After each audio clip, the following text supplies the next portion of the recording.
Welcome back, ladies and gentlemen, to Cosmographia. We are the Snake Bros here with the man of mystery, Mike Bradley, and the one and only Randall Carlson. How you doing, Randall? Look at that eyebrow. Look at that eyebrow.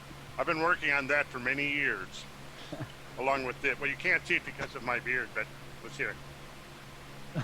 Oh, yeah, the sneer. Yeah. No, that's like my Elvis. Oh, that's your Elvis. Billy Idol.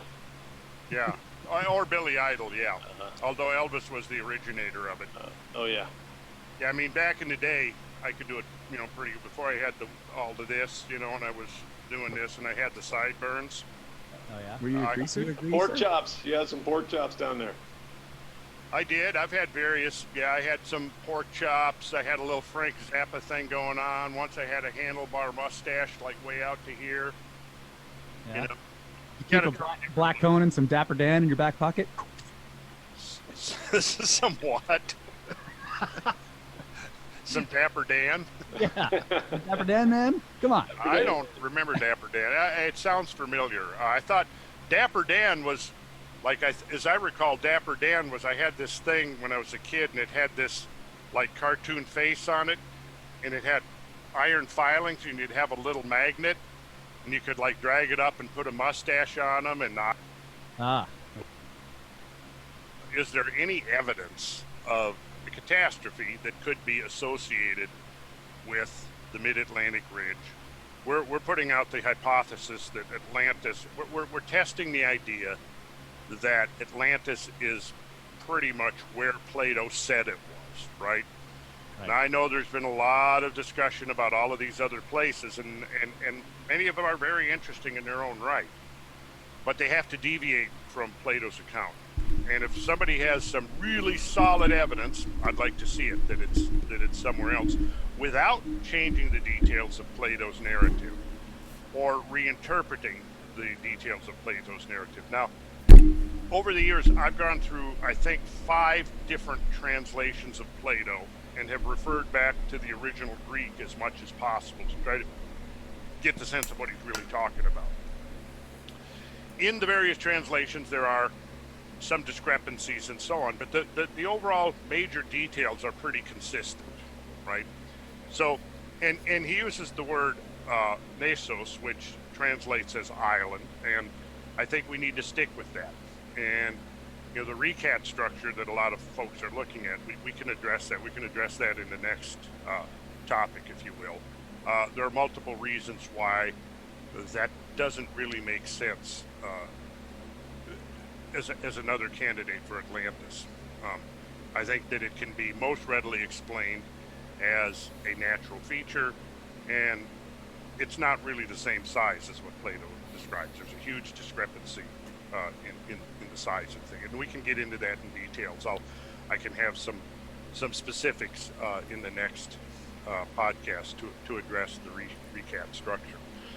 But for right now, I think what we're going to do is we're going to address some of the evidence for catastrophic events that could be associated with the Atlantic Ocean basin, and more specifically along the Mid-Atlantic Ridge. So back in 1992, the journal Geology had an article. It was addressing discoveries made in the Rift Valley of the Mid-Atlantic Ridge, because there's essentially a valley there between the two plates. And the title of the article was Massive Submarine Rock Slide in the Rift Valley Wall of the Mid-Atlantic Ridge. Now, this is what they say.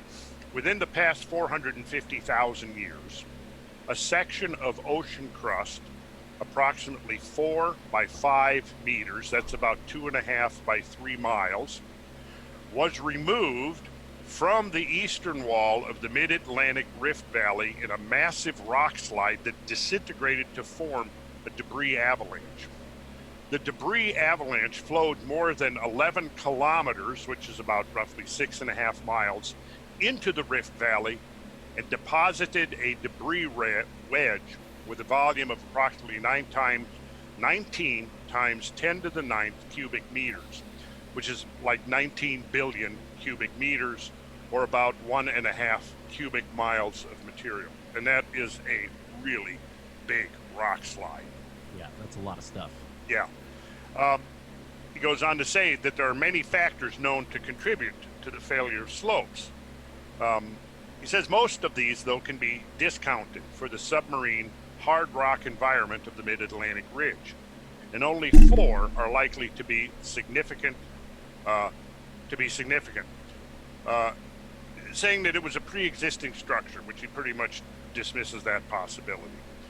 Slope over steepening, just what happens if a slope gets too steep, then gravity can go to work on it, cause rock failure. But the final of the 4 that he mentioned is really, to me, the most germane here, and that is seismic shock.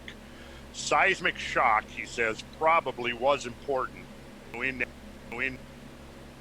So now what they're saying is when would the last one of Large island there.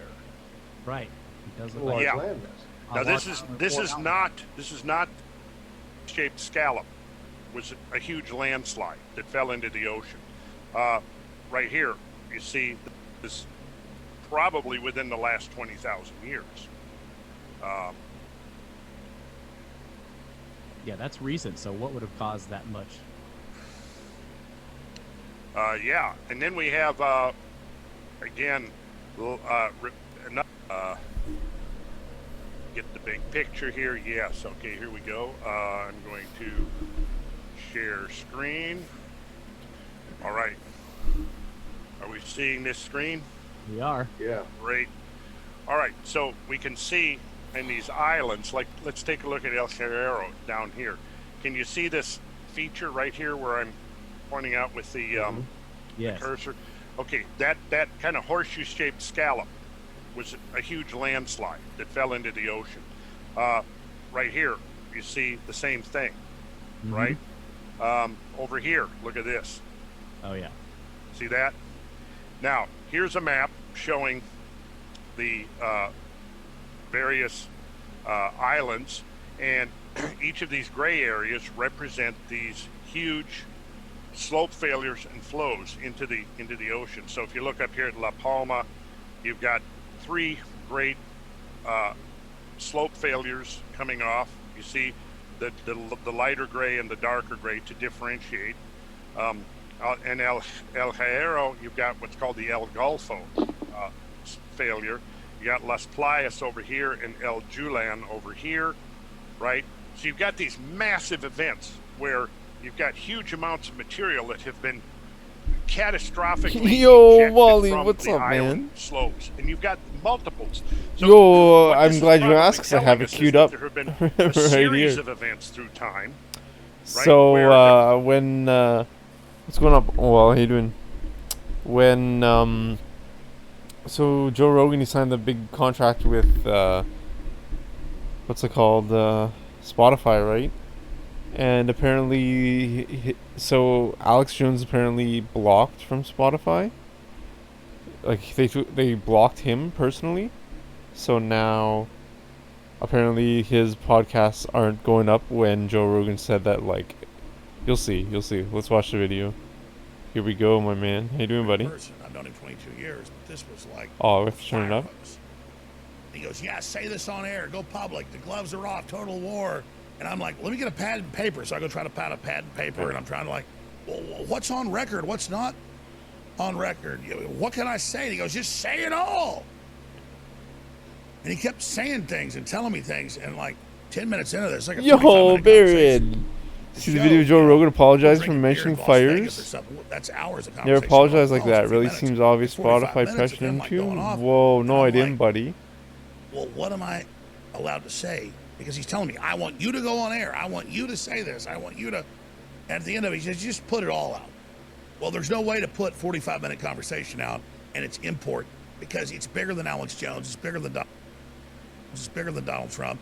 It's bigger than Hillary Clinton. It's bigger than all of us.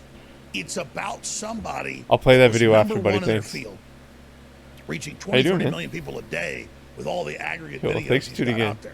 That's the biggest media there This is. is really Finally good. saying, I'm done. Because Joe is a pragmatist. He's a patriot. He's an American. He's as smart as I am or smarter. When I say that, it's not a compliment. It's the truth. He finishes my sentences. He knows all of it. He's addicted to it. He's the real Alex Jones, but the one that's smart enough to think, oh, I'm going to... I don't like Spotify. I got sick of the ads. You know they're selling your data. This out. And now... Well, man, they don't have essential mixes on Spotify, buddy. He said, Alex, you know? I'm taking the gloves off. So here's what he told me. Okay, the stock's up a couple billion at Spotify. He did this, and he's made 110 million or whatever. And I know the inside baseball. He gets 20 minutes of each show that's still going to be on YouTube. And he got in the contract with Spotify that he can have Alex Jones on. I'm in the contract. and so, but he went on. He said, listen, you told me this stuff 20 years ago. You told me 10 years ago. You told me a couple years ago about YouTube, Google censorship. I thought, okay, maybe some of it, but whatever. He just couldn't imagine they were so un-American. And he said to me today, he said, listen, I love America and I love freedom. He said the things they've done, the things they've told me, the way they've talked to us like we're dogs is so un-American. It's not about me. It's about I'd rather die than do this. He goes, I don't care if I get shut off everywhere. He goes, I'm going to war in September. And he said, I want you first guest out of the gate and then Elon Musk next. And if they think they've been attacked so far, get ready. And because I know Joe, he knows as much or more. I mean, it's scary. You're about to see a calculated Alex Jones. And he said, I don't care what happens. It's for my kids. These people, because he has the inside metrics. He goes, Elon Musk, 100 plus million views. They shadow ban it. They block it. They claim it's 10 million views. Same thing. That's the new interview.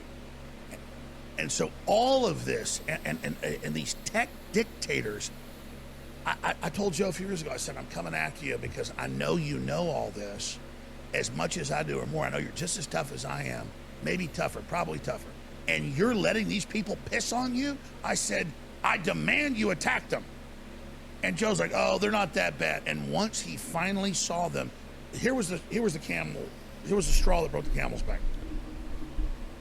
So apparently he tries to get medical doctors on, people that own hospitals, PhDs on top of it.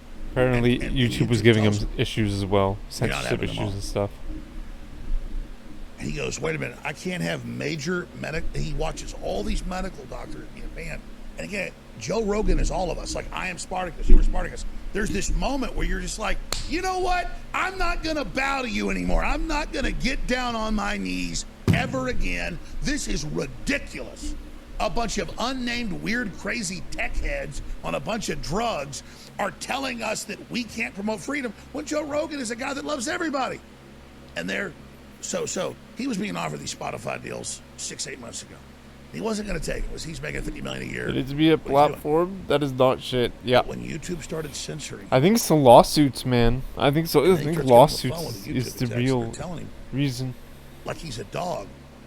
It's that spirit that's going to save us. Where people just stop. He's one of the people with enough influence he could have made if you own don't stand network up for thing. what you believe in, you Too lose late it all. now. It doesn't even matter. So, horrible piracy policy. Again, this is like the first time. Yeah, oh, for sure. Joe's a great guy, a smart guy. I knew he was this guy. I know he's smart. I know he's a patriot. I know he's alive. There's apparently, not apparently he's having issues with YouTube. As much dynamism. Cavs the below run. I'm bragging when I say that. I mean, just Joe the run copyright claim. claim. Wow. I just begged him. I said so much. No music. Privately, we had or dinner, what? The sound, the game sound. I said, man. I said, Joe, I know you kick my ass right now. You're just as smart as Underground, I'm man. I just them, be the man. I used to have. Go after them. He said, well, I'm trying to convince them. It's hard. It's pretty much impossible to talk over Alex Jones. He said, I'm trying to convince them to bring you back. I know they lied about you. Alex, believe me, they're not that bad. I can convince them. Just for a second. He finally realized it's war, man. These people are needle dicks. They want to dominate us because they know we are more powerful than them. And we leave them alone. Oh, I'm more powerful than you, but I'm going to let you exist. No, it's social Darwinism. The chicken dick.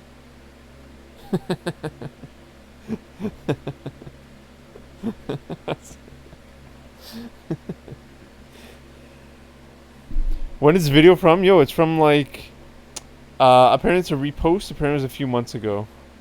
Or like a month ago or something. I'm thinking I will host it myself. That's absurd, man. I'm sorry to hear, man. Host it myself. What do you mean, like on your on your server on like a Google Drive or something? People can download it. Old school style. His own network thing. Yeah, maybe you gotta play without the sound or something. I don't know, my man. I'm sorry to hear that, dude. That sucks. That really sucks. Yeah, Terrible Children. Eric was having issues too. I guess it's too late now. Yeah. Well, he doesn't have the infrastructure, right? He needs the infrastructure and the distributor for both Spotify and or YouTube, I guess. I gotta head off for now. I'll be back everyone. Yo, thanks, Baron. Thanks for saying hey, my man. You got pretty much the important part. The reptilians was oh, I gotta check out the video you're talking about. Yeah, I used to have Spotify. I don't have it anymore though. But what sucks is because I'm a huge Joe Rogan fan, and now what, he's expecting me to pay like at least $120 a year from every one of his viewers now that's paying zero. Went from $0 to $120. What? Every year? Kidding me? Wants to run us. And so like, how much was he making off of YouTube and his freaking YouTube videos and stuff, man? Can I take that spot? Can I go there? Can we go there? You know, like, it's not cool. Not cool at all, man. Joe finally get. And Alex Jones, I actually have a lot of respect for Alex for how he's handling this, because I thought this was a video he was going to be like chewing him out, being like Joe Rogan's a liar, blah blah blah, but he's standing all up for him, you know what I mean? Like, I'm actually really impressed with this video with Alex Jones. Yes, that big tech and Google wanted to get its cock out and run it in his ass. Come on, Alex. It's a family show. But I was literally just standing up for you, homie. Completely broke with them. And this is the most archetypal. I can feel it metaphysically. I can see it intellectually. Metaphysically. This is like the Death Star blowing up in Episode 4 of Star Wars. I mean, it's extraordinary at multiple levels. And I think what he also recognized and realized is what the example they were trying to make with you was the example they were going to try to make with everybody who either even merely allowed independent thought to be heard. Even if they like Santa Ana thought killing everybody at the Alamo would make us back down. Yo, I'm really sorry about that, Wally. That sucks, it's that same historic mindset, mentality. They thought killing Spartacus would make people roll over. What's wrong with these elites that they think this? Well, because most of the time in their minds it works. In other words, that usually the voice doesn't get loud enough or strong enough for that voice to resonate and reverberate around the world. And they don't get the population always creates a champion. Oh, exactly. And Joe was simply both too sincere and too good at what he did to ultimately suppress him. And then he leveraged that power for the benefit of everyone else after. It's that right decision that has me so excited. Oh, absolutely. Oh, my God. Is that well, not it's not sexy? just a right decision, it's a righteous decision. And so it's a decision that's right at multiple levels. And it's a righteous decision because he could have done other things that would have made him more money. But it gives me hope in this dark time. Oh, absolutely. It is a independent Thomas Paine type voice in a time of colonial empires. It's the same kind of action, the same kind of mindset, the same kind of mentality that people can see through example, not only experience an independent Joe Rogan. Because you haven't backed down, I haven't backed down, but I get how Joe waited till he was #1 and then he didn't back down. That's smart. Oh, it's very smart. It's a very savvy. He waited to leverage his influence to do the right thing when he had the opportunity. And then he told me tonight, I said, Joe, I said, you want me to say you've declared war on YouTube? And he said, yeah, man.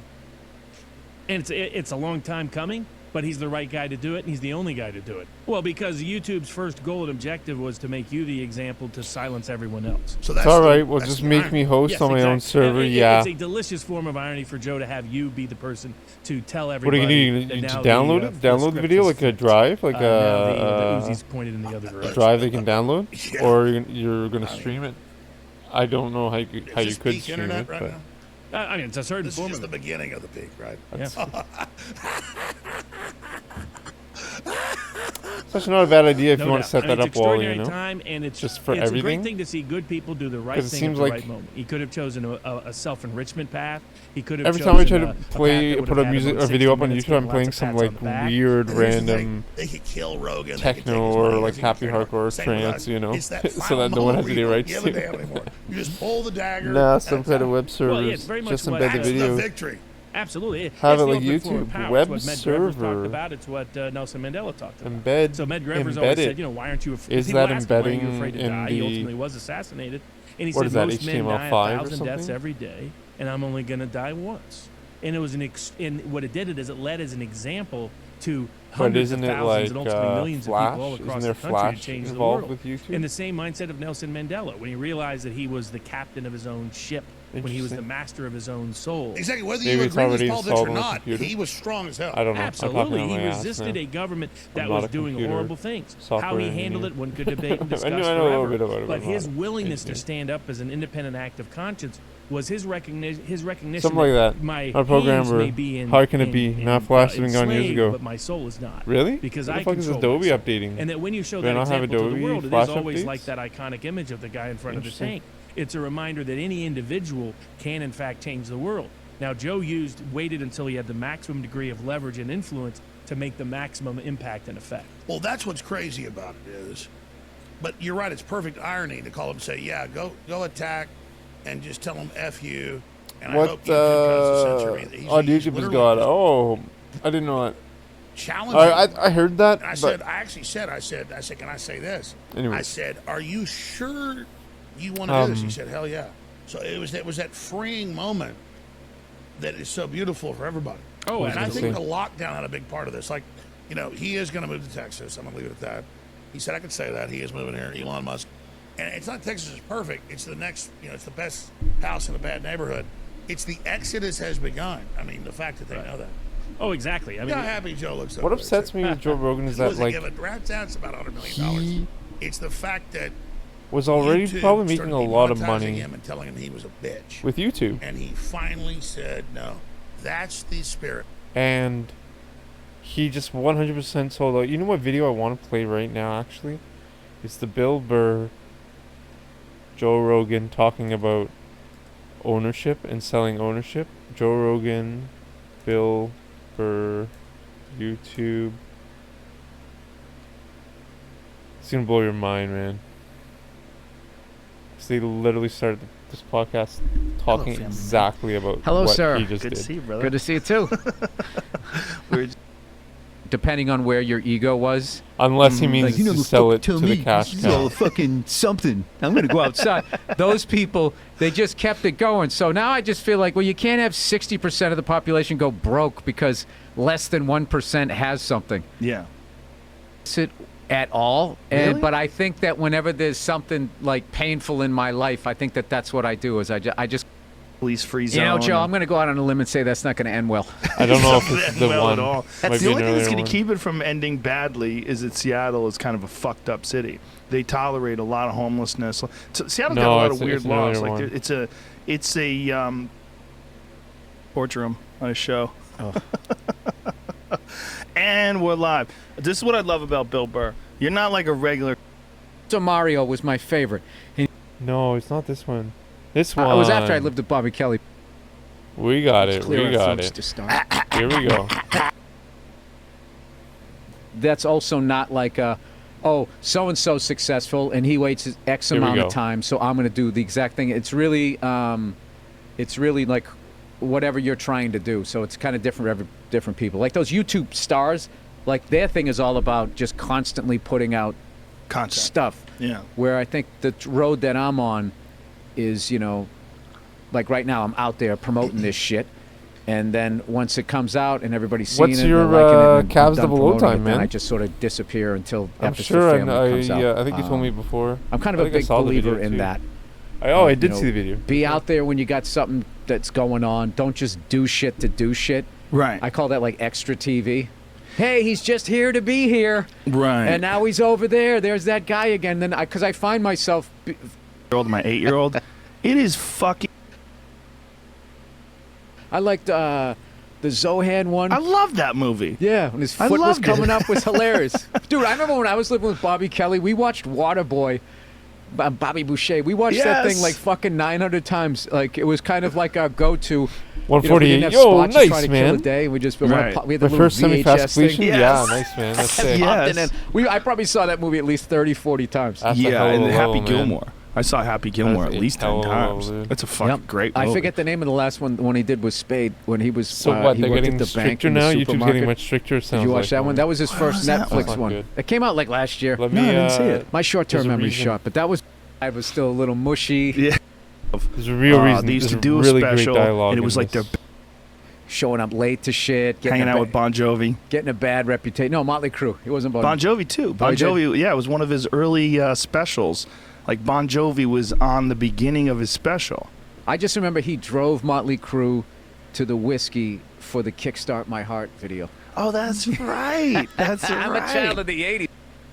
Innocent's driving. But Tommy Lee's It drums was in more this just are some fucking random amazing. guy said I own this, and Wow. you can just You accept it forget for a how while. long What? these guys have been around, and how long Tommy Lee's What are you been talking around. about? What do you Gig mean is they like own the total video? progressive, crazy. I can't even. Are Some you of the music he's serious? played, I don't even know where one is. And then he can also just do the straight pop tour Like a little bit of a workout too, because you're throwing your. for twerking at 58. It's like 27 though. Grown up to you because you're on the outside. But time, all that good They stuff. own the music rights, is what he adult-like. claimed. But every one of us is This is one getting shitty. depressing. No, it's not bad. But every one of us is one shitty decision from a disaster. Every one of us at any That's point why in time. when I I'm watch sorry, people, man. I don't know, when I That's watch them sad. fuck up their lives, like there's really always sad. I think they're first, trying to break you too. feeling I have is panic when I see it. I'm like, Yeah. oh god. Imagine what No, I you was. got mad at him. And I gave him like $60, and it only ended up being like 39. So then I had. That's your fucking money.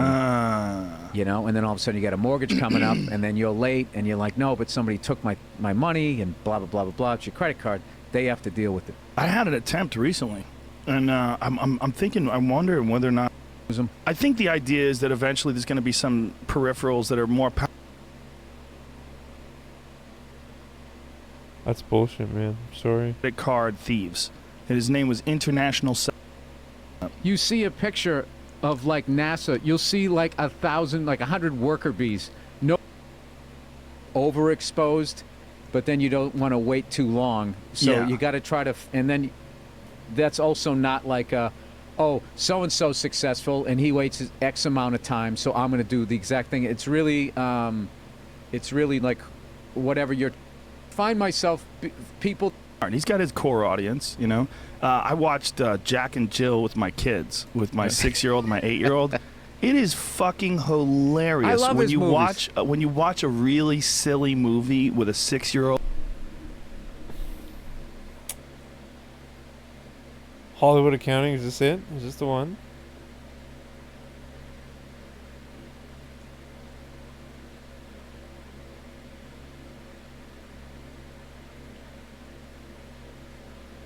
The Joe Rogan Experience.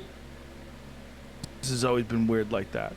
It's when they go beyond that and they just straight up steal. Are they stealing from Yeah. you? Right now? Everybody does. Anytime you get in business with like corporate guys, this is how it works. It's like the check.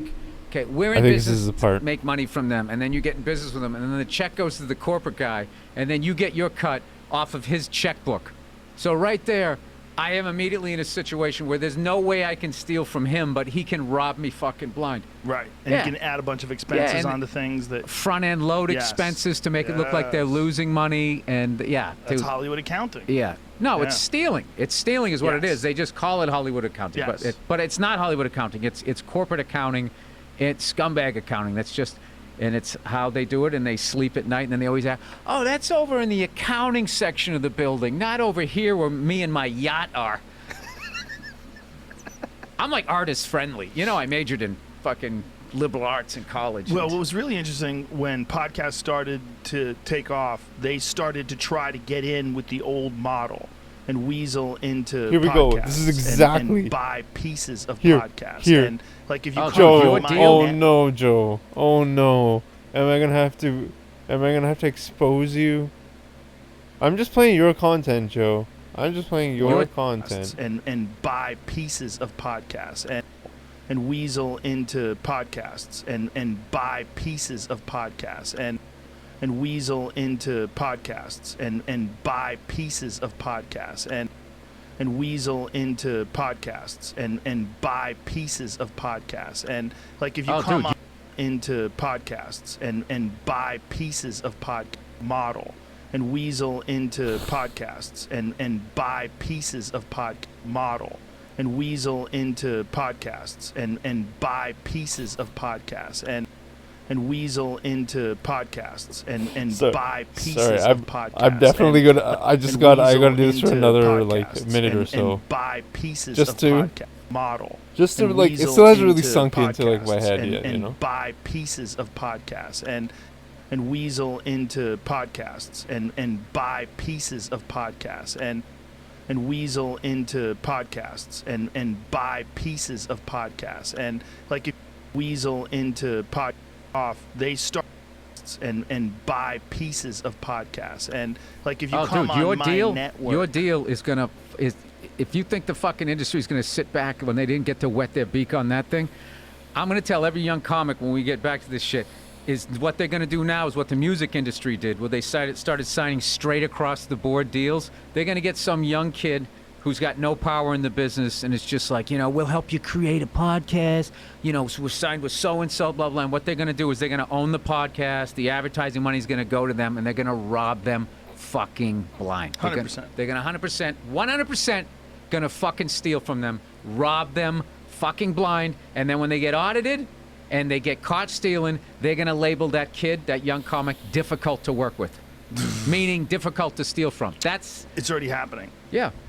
I know guys young guys, I won't name any names, but they've come up to me and go, hey, I'm signed to this management company. They want to sign me, but they want a piece of my podcast. No. They want a piece of this, and they want it there's in no perpetuity, reason. but they want a piece of my podcast. No. They want a piece of this, and they want it. They want to sign me, but they want a piece of my podcast. No. They want a piece of this, and the management company, they want to sign me, but they want a piece of my podcast. Joe. No. They want a piece of this. Joe. Management company, they want to sign me, but they want a piece of my podcast. No. They want a piece of this. Joe. And the management company, they want to sign me, but they want Where a piece of my are you, Joe? podcast. No. Listen They want a to piece yourself, of this, man. and they Listen want to it Bill. There's no in reason. There's perpetuity. no reason. Listen. You got to tell people that, dude, Oh, I because tell you're the. You got to tell. Oh, I You tell got to them. tell people. Do I tell not them, don't give up anything.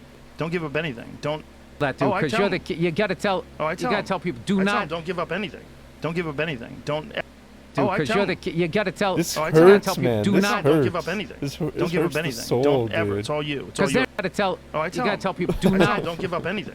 Don't give up anything. Don't ever. It's all you. It's all Because they're yours. not going to do anything for you. What they're going to do is move the ball quicker Yeah. that first fucking 2 years, and then the rest is all going to be you. If you just hang in there and struggle a little bit, like. You gotta grind. You just gotta hang in there and keep going. I mean, Yeah. I got a lot of offers to buy half of the podcast or to buy. You just gotta hang in there and keep going. I mean, Yeah. I got a lot of offers to buy half. You gotta grind. You just gotta hang in there and keep going. I mean, Yeah. I got a lot of offers to buy half of the podcast or to buy nothing. I won't do it. I'll never do it. The podcast or to buy nothing. I won't do it. I'll never do it. The podcast or to buy nothing. I won't do it. I'll never do it. For the podcast or to buy nothing. I won't do it. I'll never do it. For the podcast or to buy nothing. I won't do it. I'll never do it.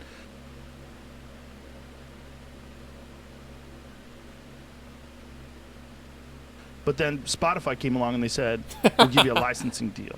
So just put it on our network for 3 months, but you still own it. Right. I'm like, all right, we're in. And that's why we did it that way. But this comic that I won't name, he was The telling only me thing that is this maybe management company, they wanted to Spotify sign him. They tricked him. wanted to own a piece of his podcast Contract. forever.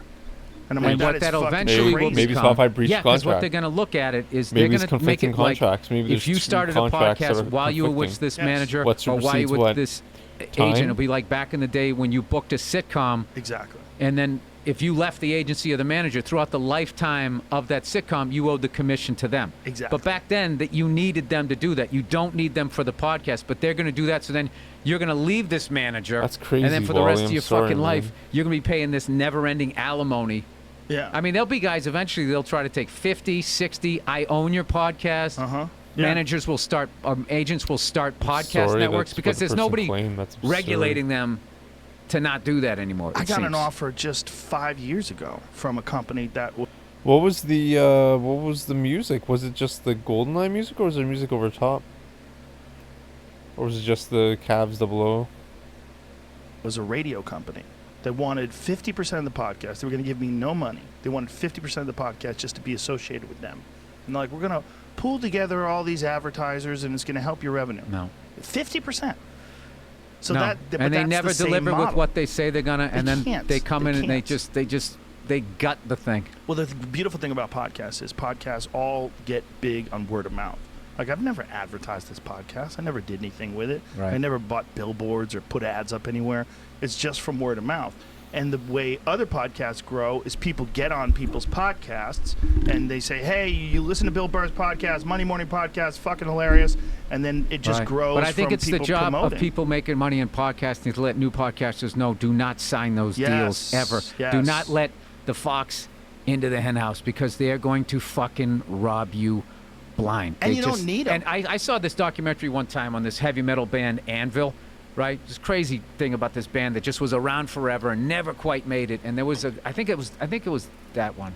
It's one of those ones about an old like metal band from the '80s. And this guy said, like, the truest shit ever when he was talking about the music business. And this goes straight across podcasts and everything. He goes, "You're better to own something 100% and only sell 20,000 copies than you are to not own it at all and sell 20 million. Like, you're literally going to make more if you just sell 20. Isn't that crazy?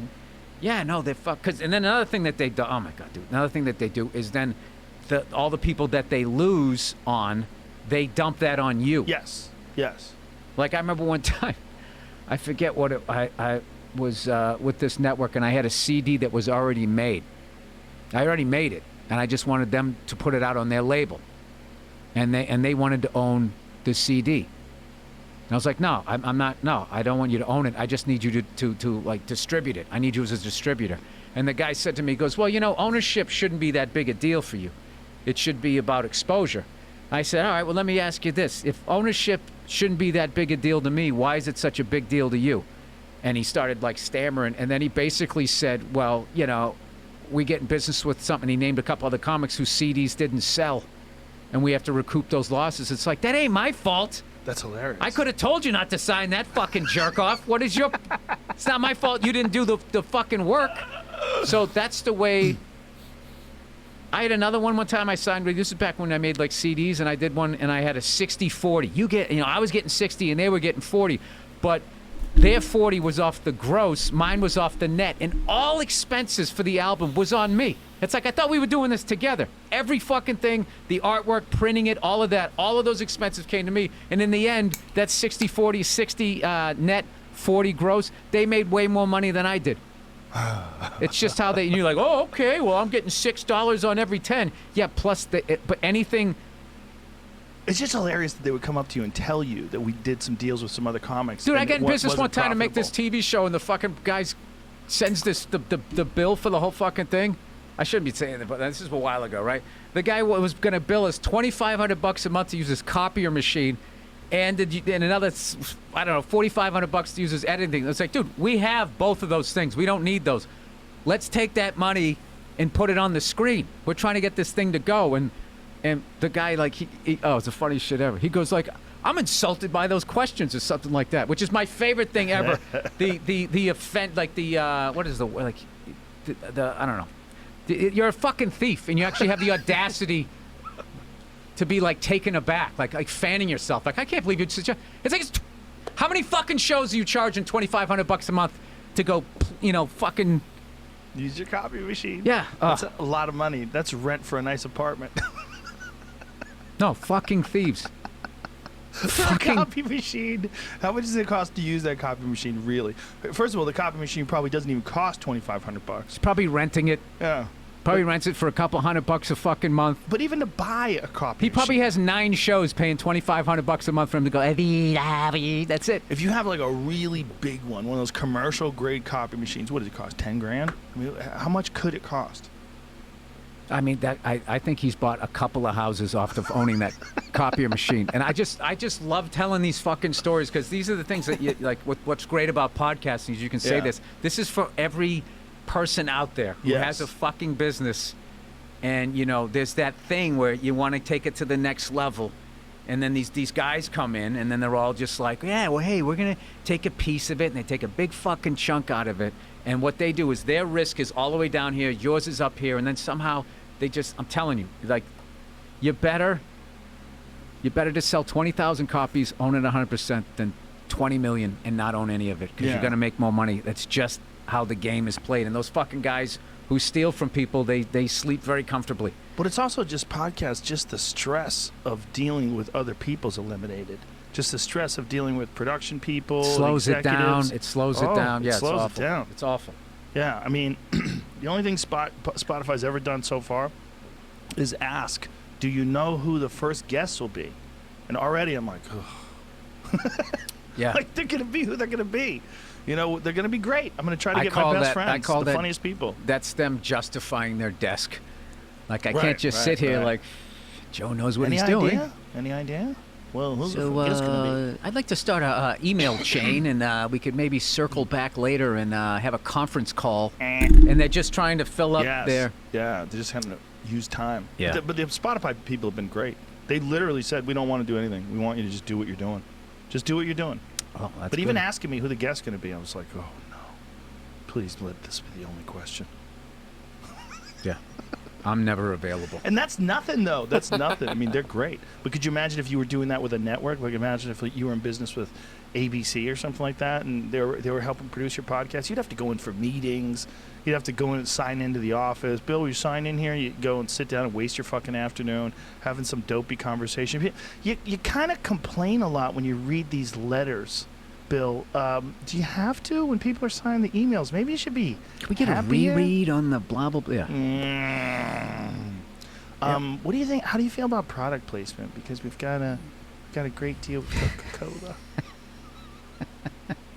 Look, I just wanted to tell a few of those for younger people out there, because it actually really bothers me that people do that to people. Yes. It really should. bothers me, and I love comics, and I love seeing new comics coming up that have talent, and I hate seeing them get fucked over. So hopefully people listen and they do it, but they're fucking worms, man. They're fucking worms. There's a lot of worms out there.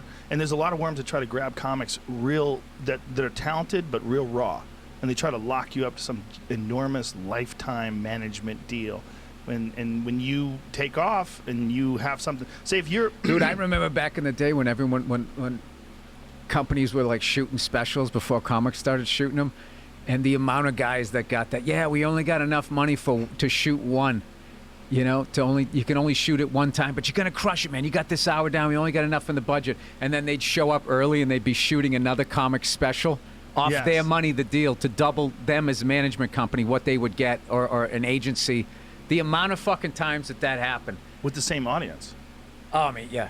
Oh, Do you want to hear the best one I ever heard? Jim Brewer was filming a special, sold out this theater, and the people that were filming the special told him that the money for the ticket sales was theirs because it was all about the production. Because the money that people were paying for the production. He's like, the fuck are you talking about? This is my audience. Like, that's my money. His management tried to steal the money from ticket sales and say that it went towards production. Went all the way to court with it. His manager's on the way to court, has a fucking panic attack, goes to the hospital. Like, the whole thing's a nightmare. I think He Jim won. Yeah, of course he won. Yeah, he won. It's thievery. It's thievery. Like, these are people are paying to see Dude, Jim I have Brewer. a million of those fucking stories. I have a lot of those too. But this is the thing. This is what kills me about a lot of this rhetoric that's going on out there, which I agree with 90% of it. But if you agree with 100% of it, like, you and I are not supposed to be having stories like this. We're supposed to be the ones doing it. And it's just like you have What to. do you mean? Like, as far as the whole, oh, you're a white male, heterosexual, doors just fly open, and people are like, hey, what are your dreams? They like. I'm not saying, and I'm not obviously not bitching, but I'm just saying that like people will fuck you It's all about money. It's all about money. They don't give a fuck, and they all those people that do that shit really. Yeah. So Well, there's a long history of Hollywood accounting. There's a long history of that. I mean, there's been so many stories about people who made killer hit movies and never got paid because Hollywood's like, look, you know, we had this much had to go to advertising, and this is the production. Look how bad Elvis got fucked. Oh yeah. Elvis got fucked so bad, and then one of the main ways he got fucked on the road, he only did one out of the country date. I believe he did Toronto, and he never traveled the world because his manager had something going on with his visa, and he was worried if he left he wouldn't be able to come back. So that kind of like fucked Kept him Elvis in out America. of a ton of fucking money and seeing the world or whatever the Yeah. fuck he might have wanted to do. Keep doing these movies, Elvis. You don't want to go on the road. That is hilarious. Well, the best version of breaking down how corrupt the music business is was by Courtney Love. They said she had a ghostwriter. I don't know, but she did. But it's a great article that she wrote documenting exactly how much you get paid versus how much money gets generated and where it all goes and how they fuck you. Yeah. No, it's. They've always done it that way. I mean, that's always the way they've done it. They That's the take answer. These young people. That's the answer to it. Is well, I mean, that's how it's done.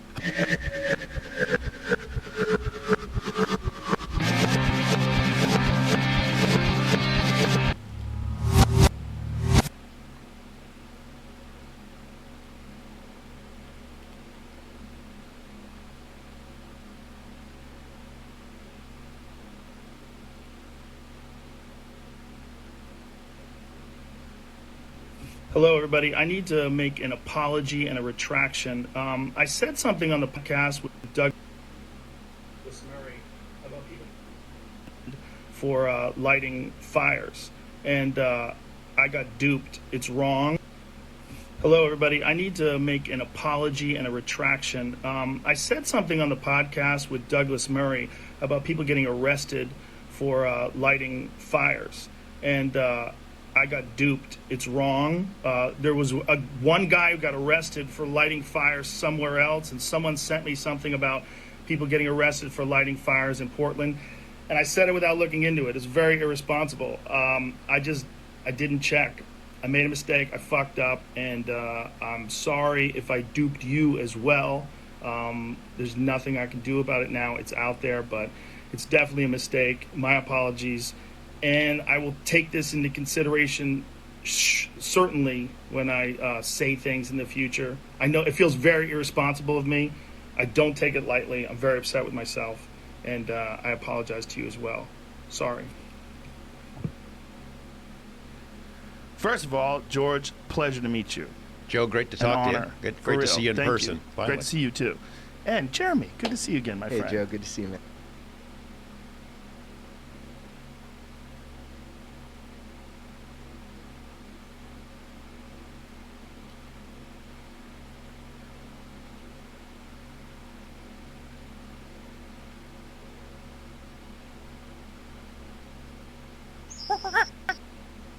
Hello, three bitches.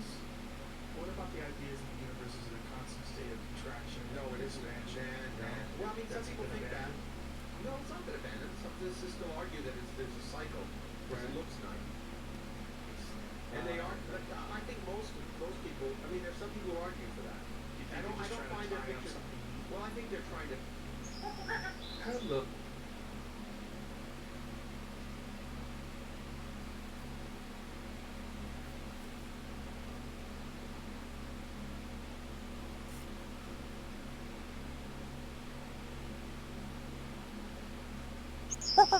Hello, freak bitches.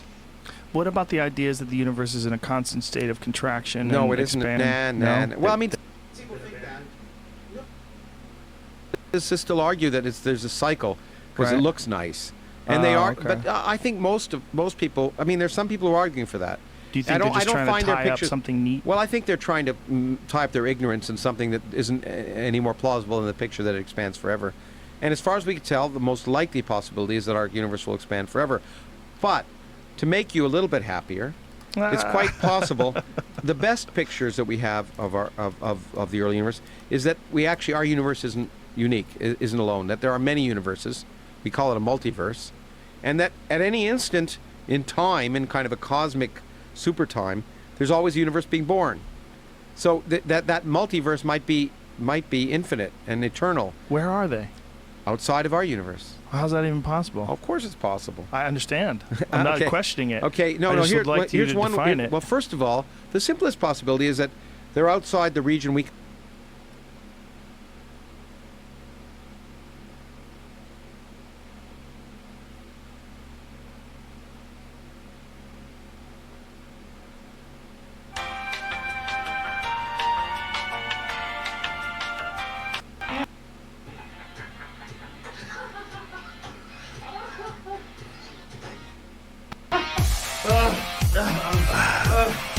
I might have to use your.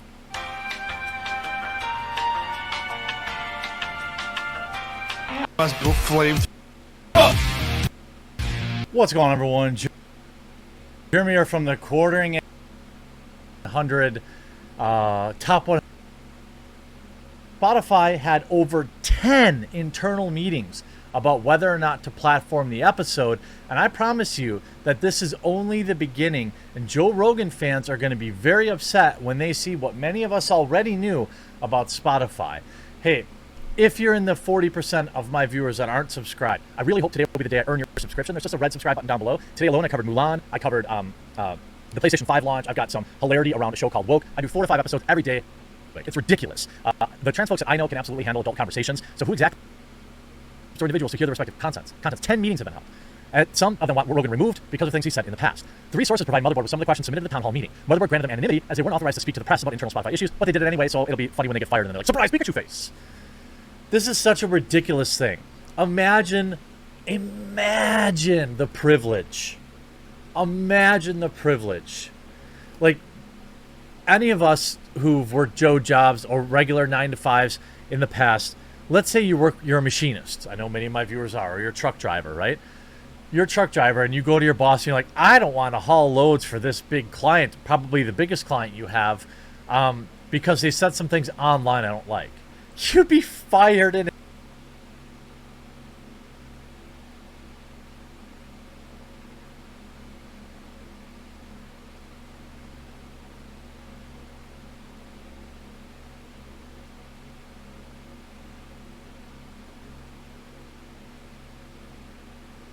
Joe Rogan is moving his content to Spotify. What a wonderful opportunity to analyse Joe Rogan's podcast, the Joe Rogan Experience, and its cultural impact and meaning. The basic deal is going to be like, as you already know, because you're the kind of person who's into this stuff, 100 million quid to go on to Spotify. It'll still be free if you've got Spotify, but Spotify will be providing viewers to their advertisers. Now, obviously, my podcast is on. And what if you don't have Spotify, motherfucker? We sold our podcast under the Skin to platform, and I always felt a bit dodgy about it, you know, because the internet space you're used to. Oh, it's still free if you have YouTube, this $10 per month service. Obviously, you know, sells advertising, and Instagram. If you're watching it there, you're being corralled. Who watches anything on Instagram? Instagram's where videos go to die. Auspices of capitalism. Then those are the rules of the game, unless you want to set up exempted and parallel universes. Now, like, I reckon Joe Rogan moving to Spotify is significant. I reckon it's a game changer. I always fought for online subscription model podcast platforms to work. They needed to get Joe Rogan or someone comparable, and there isn't really anyone comparable. Maybe Mark Maron, but not really anymore. Rogan's a sort of a unique thing.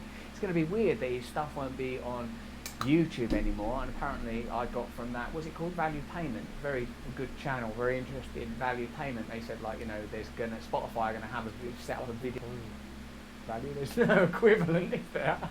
But only or parts of the left. That for me showed that an interesting moment in the evolution of politics and somewhat the end of conventional left-right liberal conservative, right-wing, left-wing. This guy's such a fucking bullshitter. This guy has no opinion or point. People on there that are he's just making shit up. Liberalism, you know, but people I think whose voices you want to see in conversation. I'm well up for talking to people with different viewpoints from me, and Rogan himself has always said he's voted Democrat his whole. Everybody who doesn't see this move as bad for like free speech, not freedom of speech, but just free speech. Angers me.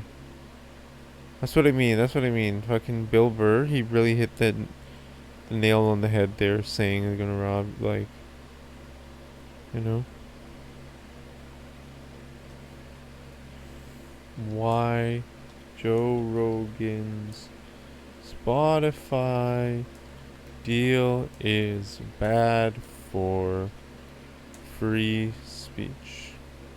Free speech, not freedom of speech.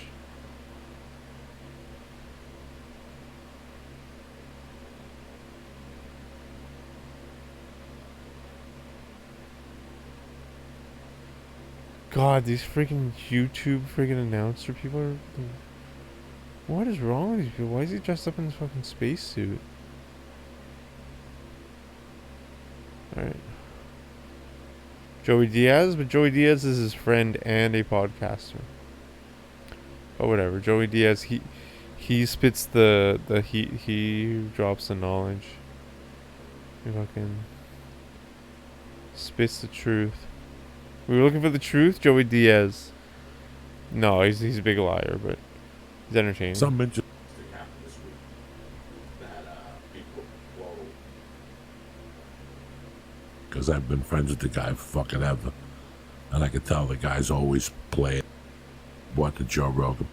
He sells out Las Vegas.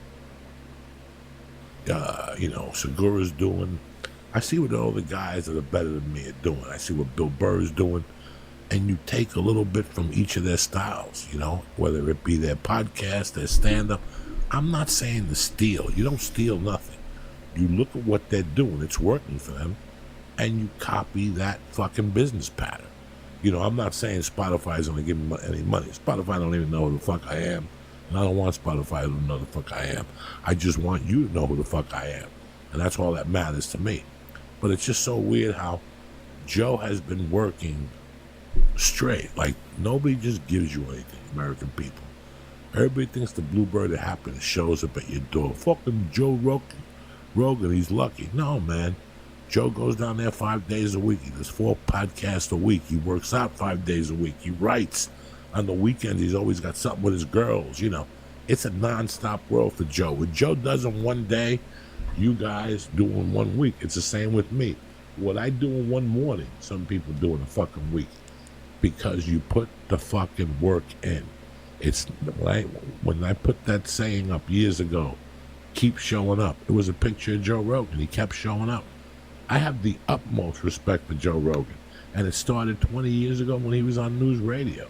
When he'd shoot all fucking day and then still go and get a $15 spot at 12 o'clock following fucking Paul Mooney or something like that.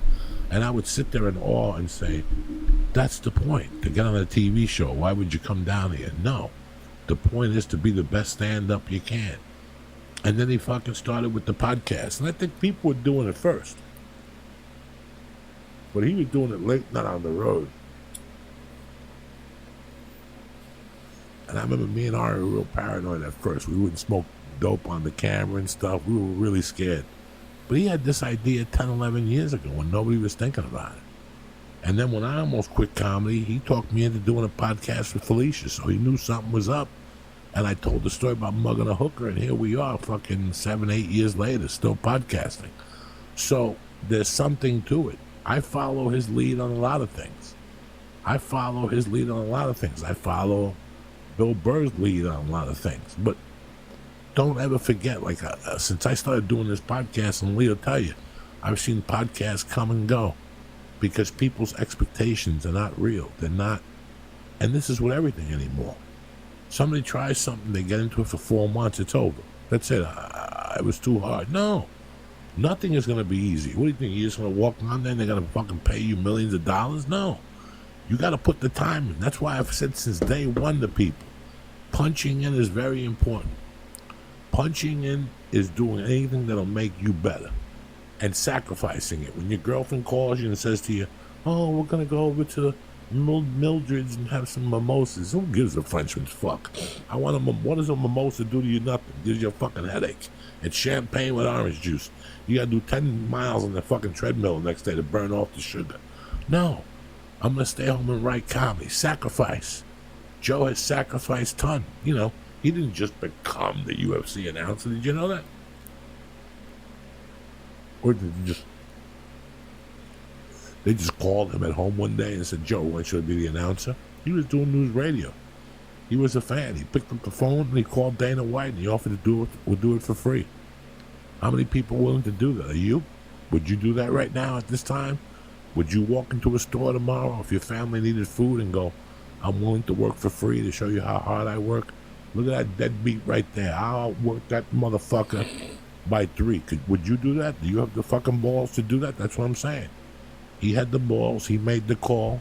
Now he's got the UFC paying him. He's got 20,000 people paying him. Now he's got Spotify paying him. But don't ever think at one point in his life that kid even fucking sleeps. You know, when he did that Sober October, he put up his results. And if you look at his sleeping is the worst thing he has. He sleeps like 6 hours a night. You know why? Because he's always going. He's always thinking. He writes comedy. You know, so it just didn't happen that Joe lucked out. They could have given it to Mark Maron. They could have given it to Bill Burr.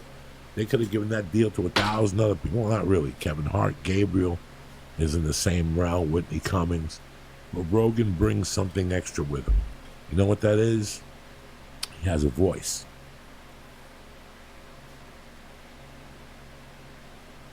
And that voice carries. See, there's certain people that do podcasts, and they do podcasts to let you hear what they want you to hear. I don't give a fuck what the fuck you hear from me. I'm going to tell you what I want to tell you, whether you like it or not. If you don't like it, move on. They're soft the fucking podcast. But this is a podcast of truth, where I tell you the fucking truth. It's Monday. What do you want to do? You want me to come in here with a bunch of bullshit stories on fucking Monday? No.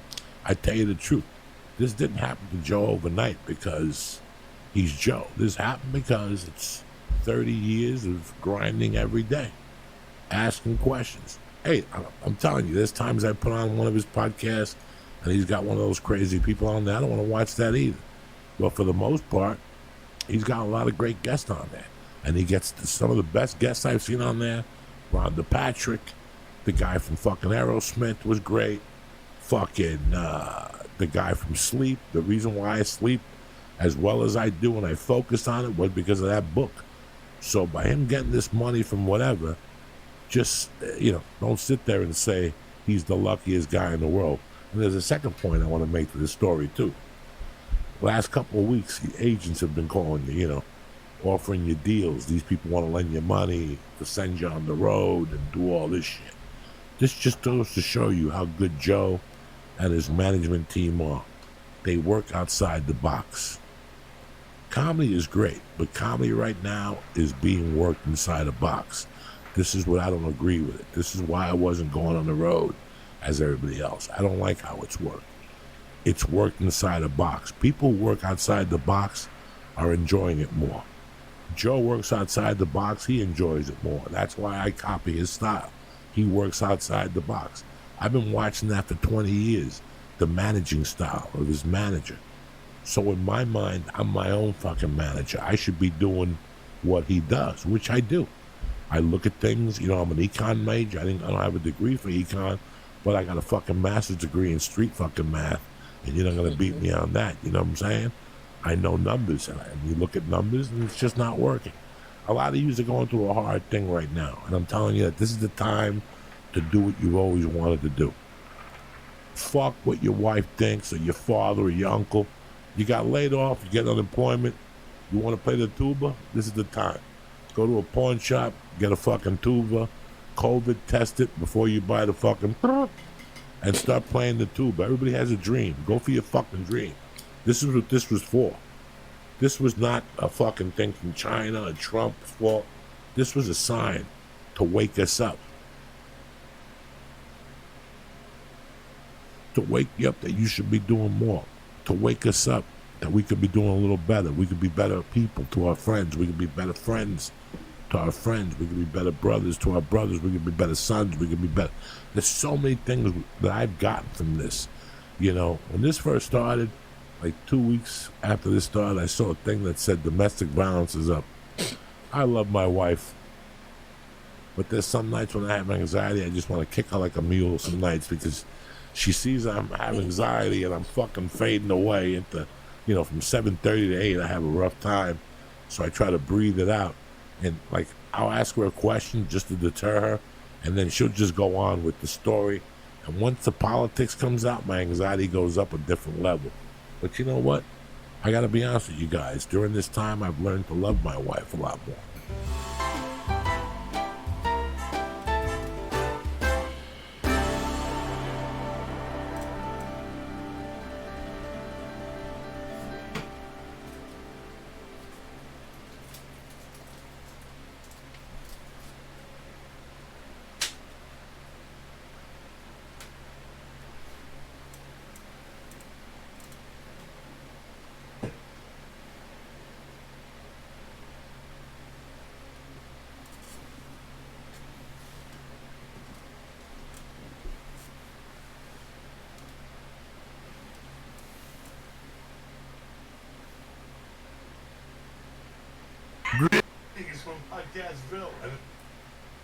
Yeah. This show's brought to you by ZipRecruiter. Are you hiring? Every business needs great people. And after this show, a couple people's resumes are going to be on that. This is it, Joe. This is a better way to find it. Something better than posting your job online and just praying for the right people to see. This is the one that's going to shut us down. Yeah. ZipRecruiter knew there was the end a of my smarter career. way. I'm close. It's going to fucking finish me. Shut it down, Nick. Shut this.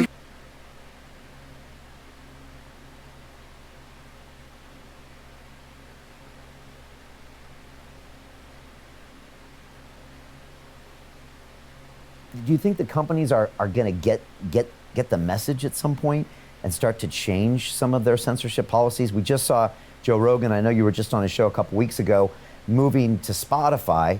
Some have argued that he's moving his full video over there in the live stream because he had stopped live streaming on YouTube because there was potential copyright strikes and other things that he was worried about getting backlash from the censorship. Some say that's one of the reasons he went over there. And maybe that's a shot across YouTube's bow that if you don't change this policy, some of your creators are going to go places where they feel more welcome. Yeah, totally. That's the that's the solution to the problem is just more competition, just other platforms to compete with. Yeah, your public utility argument is good, especially when they essentially have a monopoly.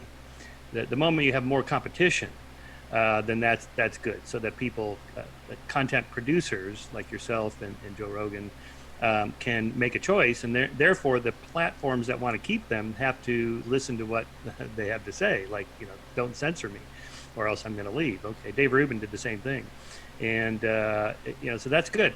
I like that. Now I know Joe personally, but I don't know his motives from moving to Spotify. I didn't even know he was going to do that. Maybe it's just pure financial, business decision. I don't know, but I think it's good for that very reason. And I wish there were half a dozen YouTubes that were all about the same size. Now I don't want the government to force them to break up and like they did the telephone industry in the 70s. But why can't there be more competition like that? I mean, we're now seeing that with streaming services. It's not just the big networks. In fact, they're a little behind. Amazon Prime Video, Netflix, Hulu. Of course, now we're seeing huge increases there because of social isolation and the pandemic. That we're all streaming and binge watching shows. It's fantastic, and they're pretty cheap. I think it's $15 a month or something for each of these. It adds up a little bit, but it's still cheaper than my cable company. And so that kind of competition, I think, keeps the big three networks, who once had a monopoly, so they were essentially a public service, on their toes. They can't be too censorious, or else people are just going to leave. So that's the market solution.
apparently, Alex Jones received a phone call from Joe Rogan. And maybe Alex Jones was just talking out of his butt too hard, because he took down the clip. I guess Joe called him and asked him to take down the clip. You can't find this clip anywhere now except for Revenge of the Sis, who covered this, and they did a good job doing fair use on it. And so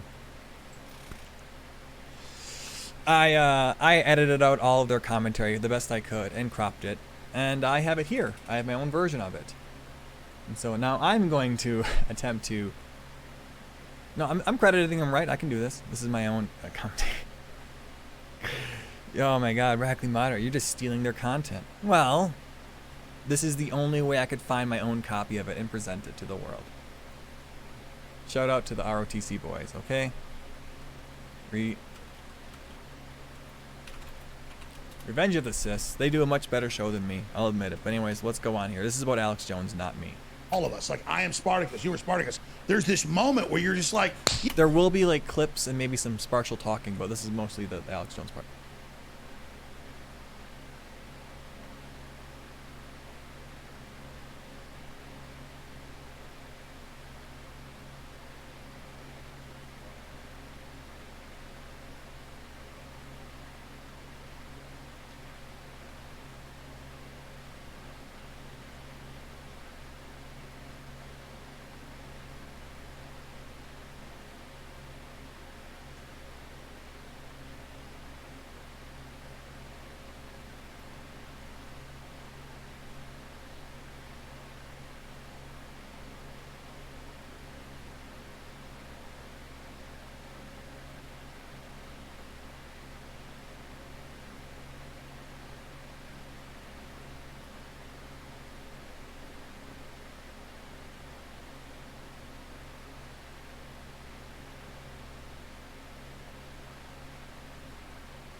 That we are following today's events.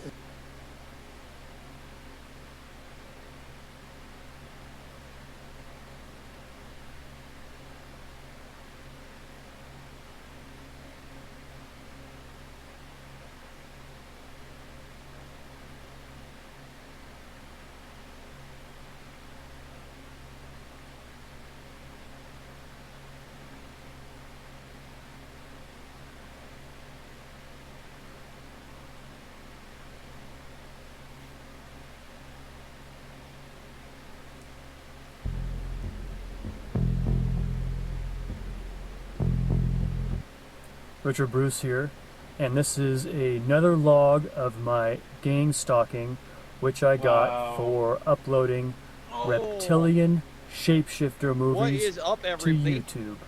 So now, I'll do this little walk and talk. for those of you who haven't seen my channel before, and talk about Joe Rogan is moving to Spotify today. It's not quite September 1st, but he announced via his Instagram and via his Twitter that since it is September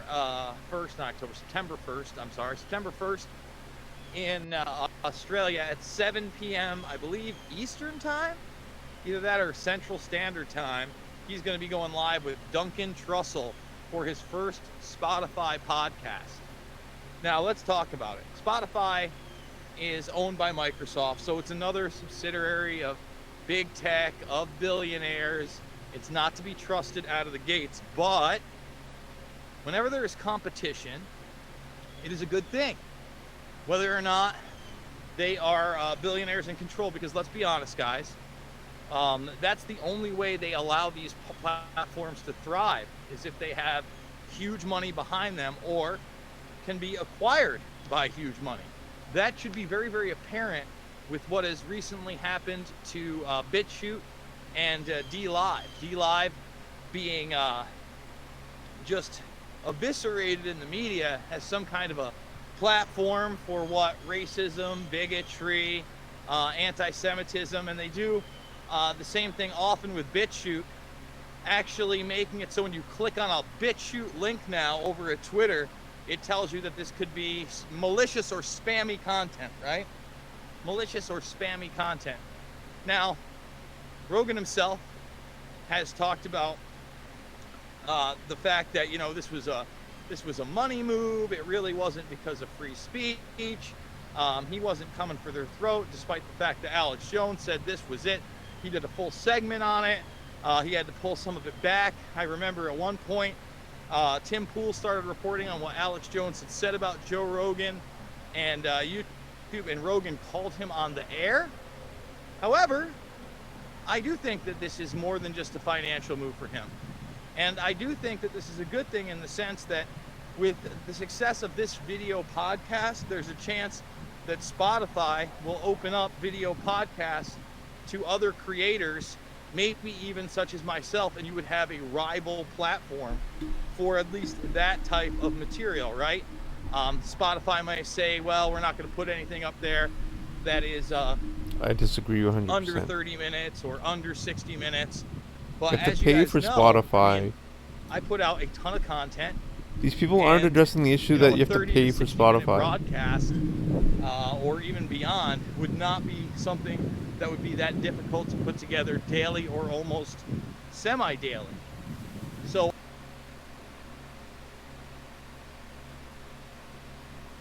let me tell you something, which is that this is extremely hard to believe.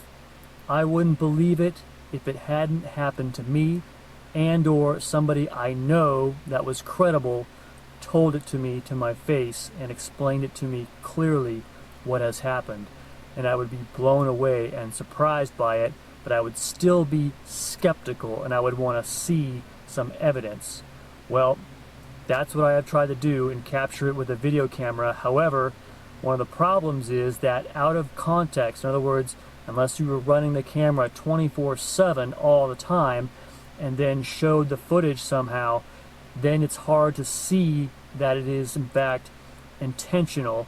And what I'm speaking about in particular is the air stalking, which is the most of what I get. If you're not familiar with the subject of gang stalking or targeted individuals, I heard about this periphery. I had no idea what it was until it happened to me.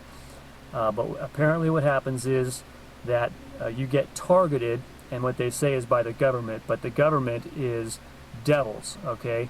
And I mean devils. I'm talking about non-humans, I'm talking about reptilians, I'm talking about insectoids, and yes, they eat people and rape people and all kinds of things that you can't believe. And I was able to figure this out from the very thing that I got the gang stalking for, which is taking apart video frame by frame and seeing the demonic indwelling and or physical shape-shifting of these non-humans. There's two main categories, the physical shape-shifters, and then there's the what I call demonic distortion, which is that for whatever reason, it's very mysterious, but when there's certain camera conditions, the indwelling forms of whatever the predominant beast is within the person somehow show up. For instance, with Keanu Reeves, his claws show up very prominently, and then with Harrison Ford, his face transforms into what looks like a horny toad. I happen to think that due to the demonic distortion that I got on myself, this may largely be just that, the demonic distortion, not the physical shape-shifting. But whatever the case is, listen to this, okay? How much of your reality that you think is true can really be true when you just find a sci-fi sounding paranormal subject on YouTube. Okay, there's UFOs, there's Bigfoot, and then there's reptilian shape-shifting. So you discover it, you didn't think much of it at first, but then you thought, well, I'll do a little investigation. Next thing you know, whoa, there's non-humans coming out in between frames of video. Do an in-depth report on it, upload it to YouTube, and right away you get helicopters hovering over your place, 7 or more. This happened to me within 15 minutes of my first 40-minute full report on reptilian shapeshifting. And then ever since then, get helicopters flying overhead, flying low. They also would come at night, like right at 12 midnight, and it sounded like a jackhammer above my top floor apartment. Woke everybody up in the area. But everybody's probably wondering why there's a continuing flying helicopter. And it starts with a low noise and then gets louder and louder and louder and louder. And also with airplanes, this is very hard to believe, but I've actually proven it. I have a movie called Full Proof of Airplane Game Stalking.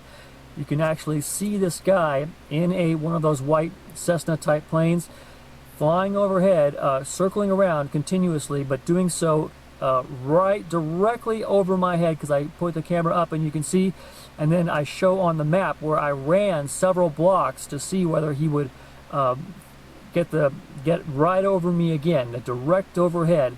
And you can clearly see this about at least 7 times. He gets direct overhead, leaving zero doubt that they are in fact using these planes. And or what I also found out on, this is even harder to believe, they have holograms that look and sound and feel just like the real thing, and you cannot tell the difference day or night. And so that's another thing that we have to keep in mind, which I also was able to confirm, hard as that is to believe, because I would get it based on my thoughts, a certain thought that I would have in my head, like thinking about making another reptilian shapeshifter movie, or thinking violent thoughts about punching somebody out, or something else, a psychological warfare. All of a sudden,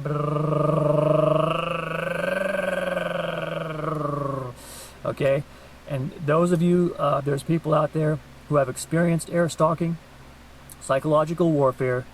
You know this is real, and so I don't need to convince any of you, although it's still hard for you to believe it. It helps for somebody rational to come on YouTube and explain all this. In any case, this is real, and if you are thinking that, you know, your government is, you know, oh, it's just your, you know, people, and maybe they're a little bit corrupt or something like that.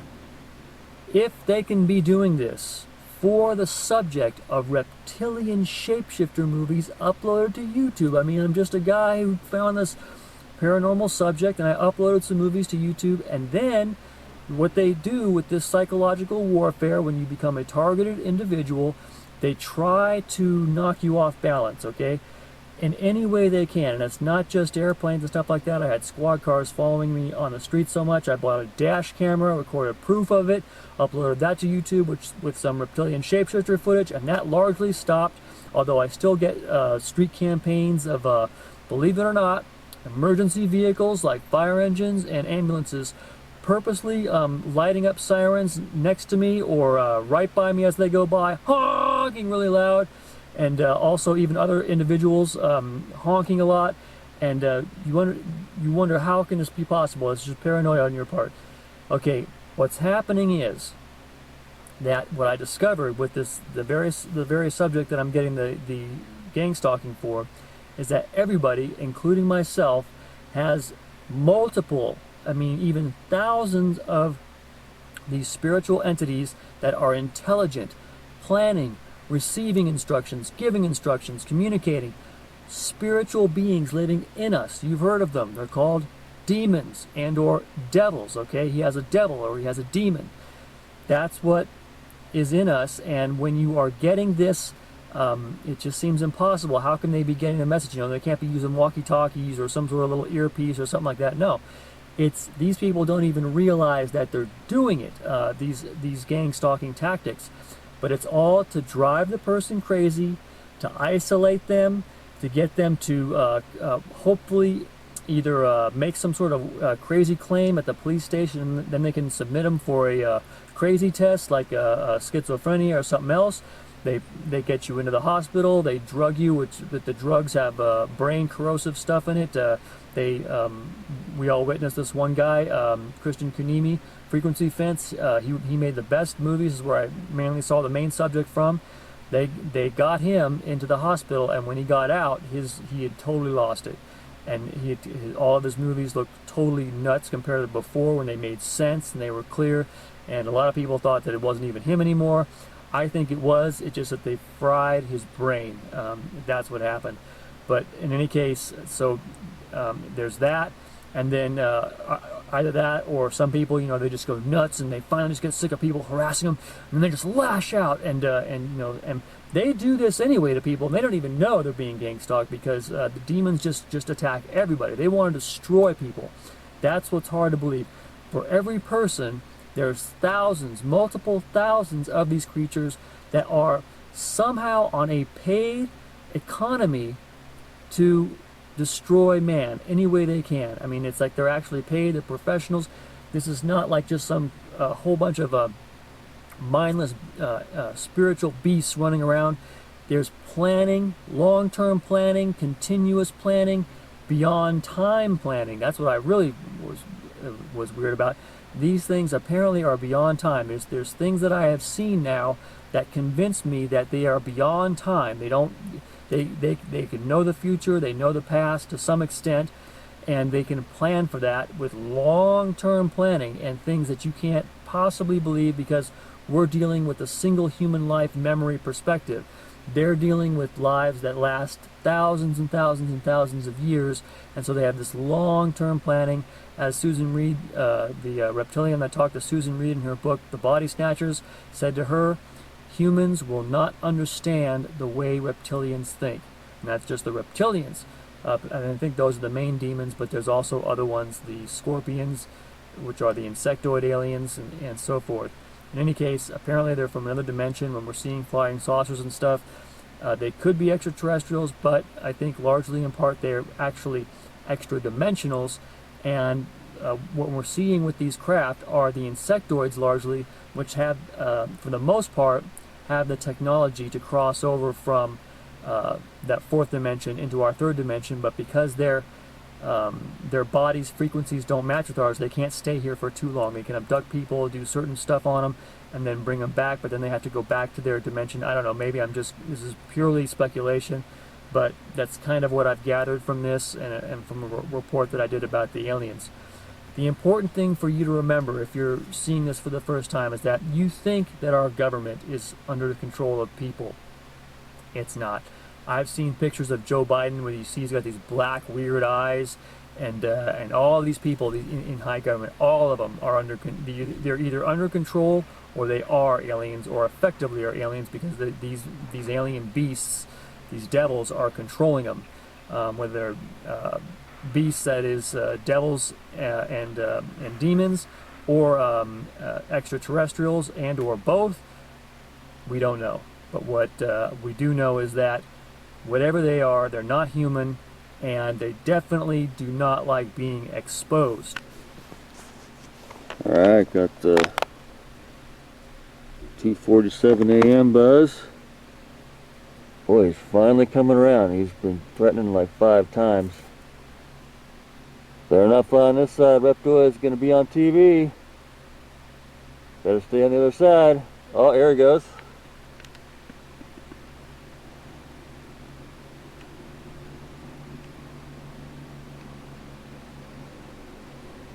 Ah, making an appearance finally, huh?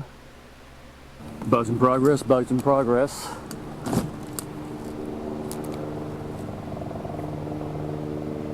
November 30th, 2016, 12:55 p.m.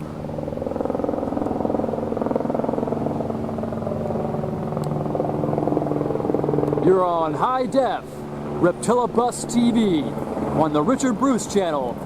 Illegal use of government-paid vehicles to gang stalk, harass an innocent man for uploading reptilian shapeshifter movies to YouTube on Ripley's Believe It or You Suck.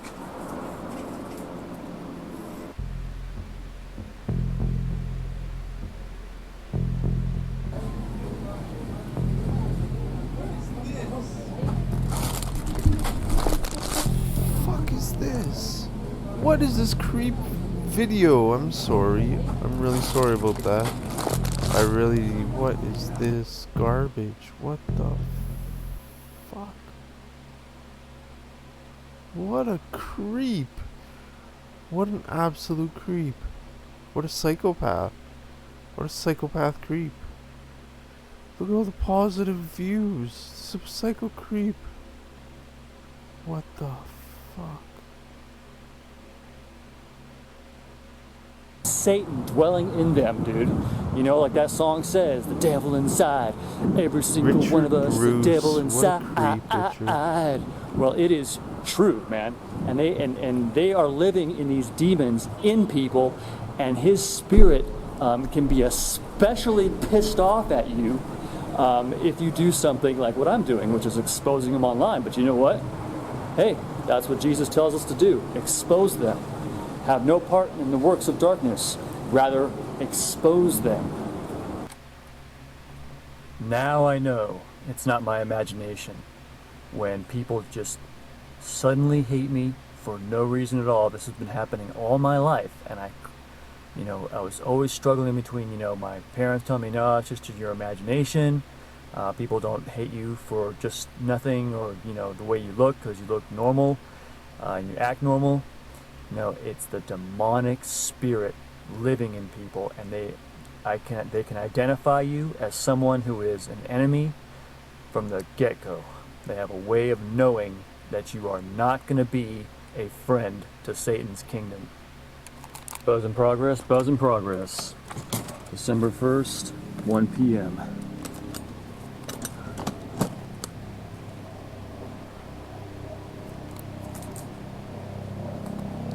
Here it comes. You can tell by the approach vector and the noise. See, there he is. That's way far away too. I'm zoomed way in on him. Coming hot. Let's see, I can't see in the viewfinder what it is.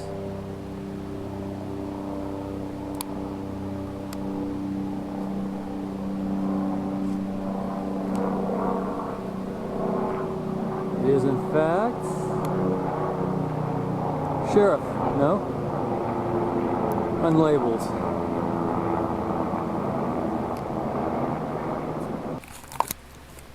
Reptoids.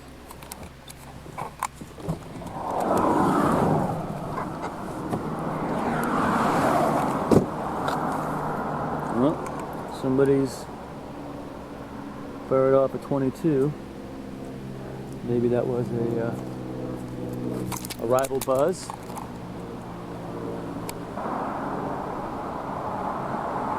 Rival buzz, December 1st, 2016, 1:35 a.m. Arrival at the post office.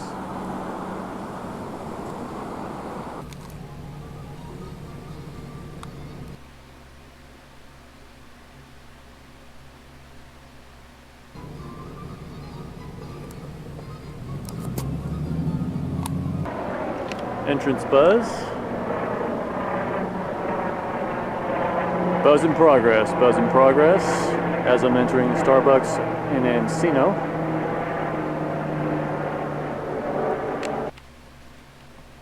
Buzz in progress, buzz in progress.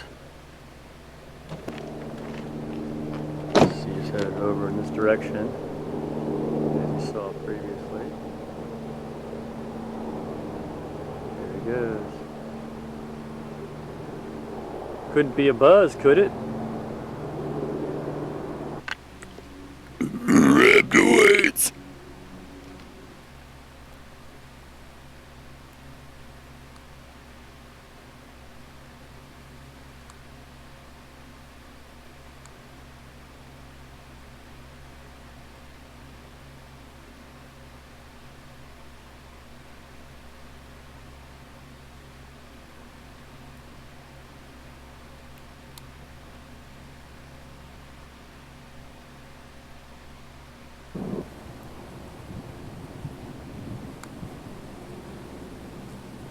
December 3rd.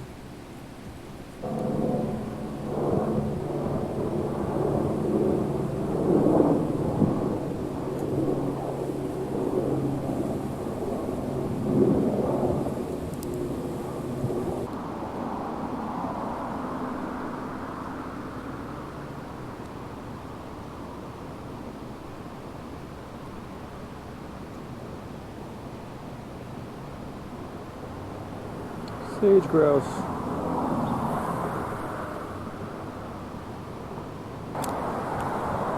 You know what? You know what totally blows me away? I knew there was corruption. I knew there were shady dealings. But what really gets me now is everything. And I mean everything. This thing with Hollywood. I'm listening to this video now of Fagin talking about Hollywood.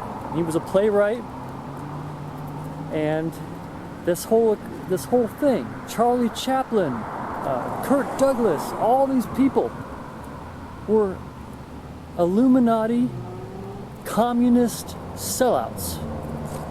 And I just can't frickin' believe it. Charlie Chaplin. I mean, it's like they all have to be part of some evil conspiracy in order to be in Hollywood, or they just all, it was like you could say it was a fad, but then it's like, why do this thing to betray our country and join the communist movement, which I think in these meetings they talk about their agenda to destroy America through corruption. The same thing as the protocols of the learned elders of Zion talks about. I mean, it's just mind-blowing. Buzz in progress, buzz in progress. There it goes.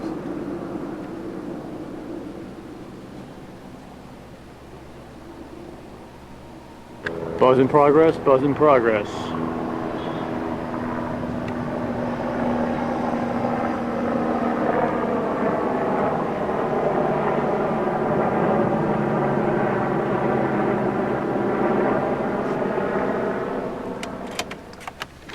Buzz in progress, buzz in progress.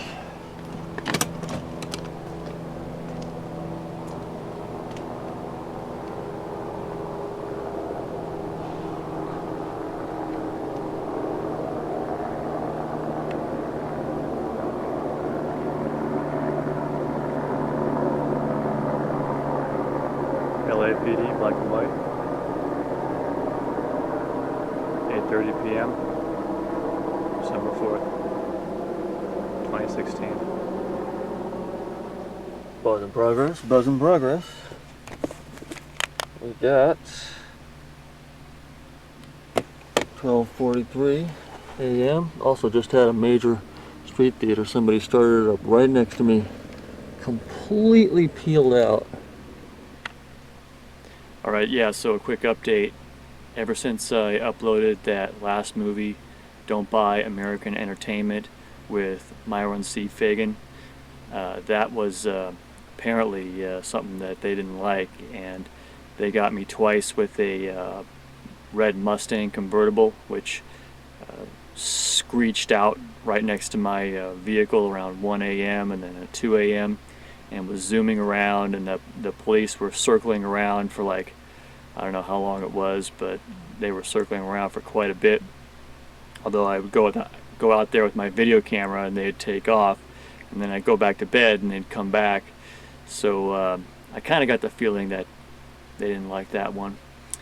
And then let's see, and then I was just at the mall, and I just got kind of tired of, because I usually go to Starbucks, but kind of getting burned out on it, I just get tired of sitting in there. And so I went to the mall, and they really have, that's like the Westfield malls are like a demonic haven, and I never knew this all my life. See, now before, when I was getting harassed by security guards, I couldn't figure it out. I couldn't understand what was going on, but now I understand what's going on. Is that when you enter into a domain of Satan, it's a domain of these demons, and they don't want anybody who is saved, who has Christ's energy, Christ's vibe in there. And so they really, the security guards are filled with a demonic spirit. They are under complete control.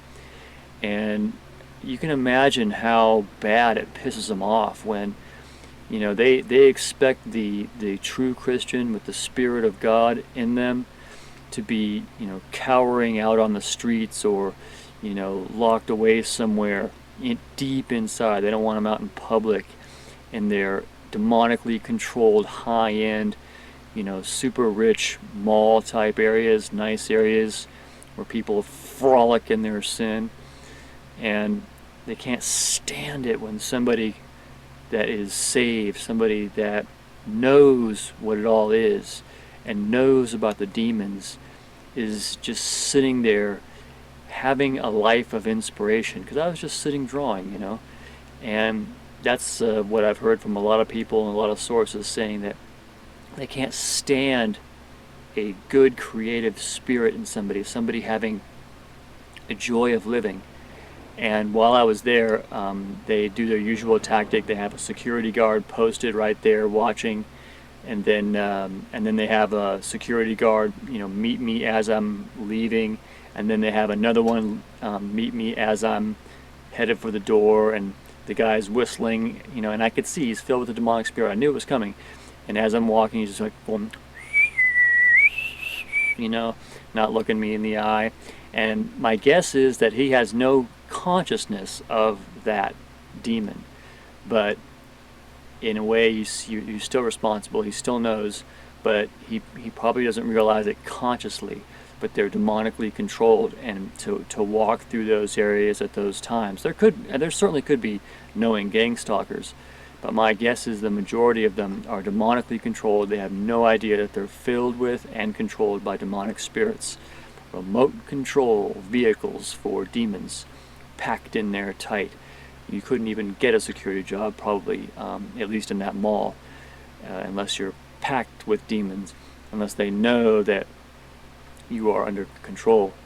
So, and another thing I was noticing, I don't know if you've noticed this or not, but I mean, where is the upright looking white man in Los Angeles? I mean, it seems like they're all like these, either they're old or screwed up in some way, or stooped over, or skivy looking. Where's like the upright, honest white man?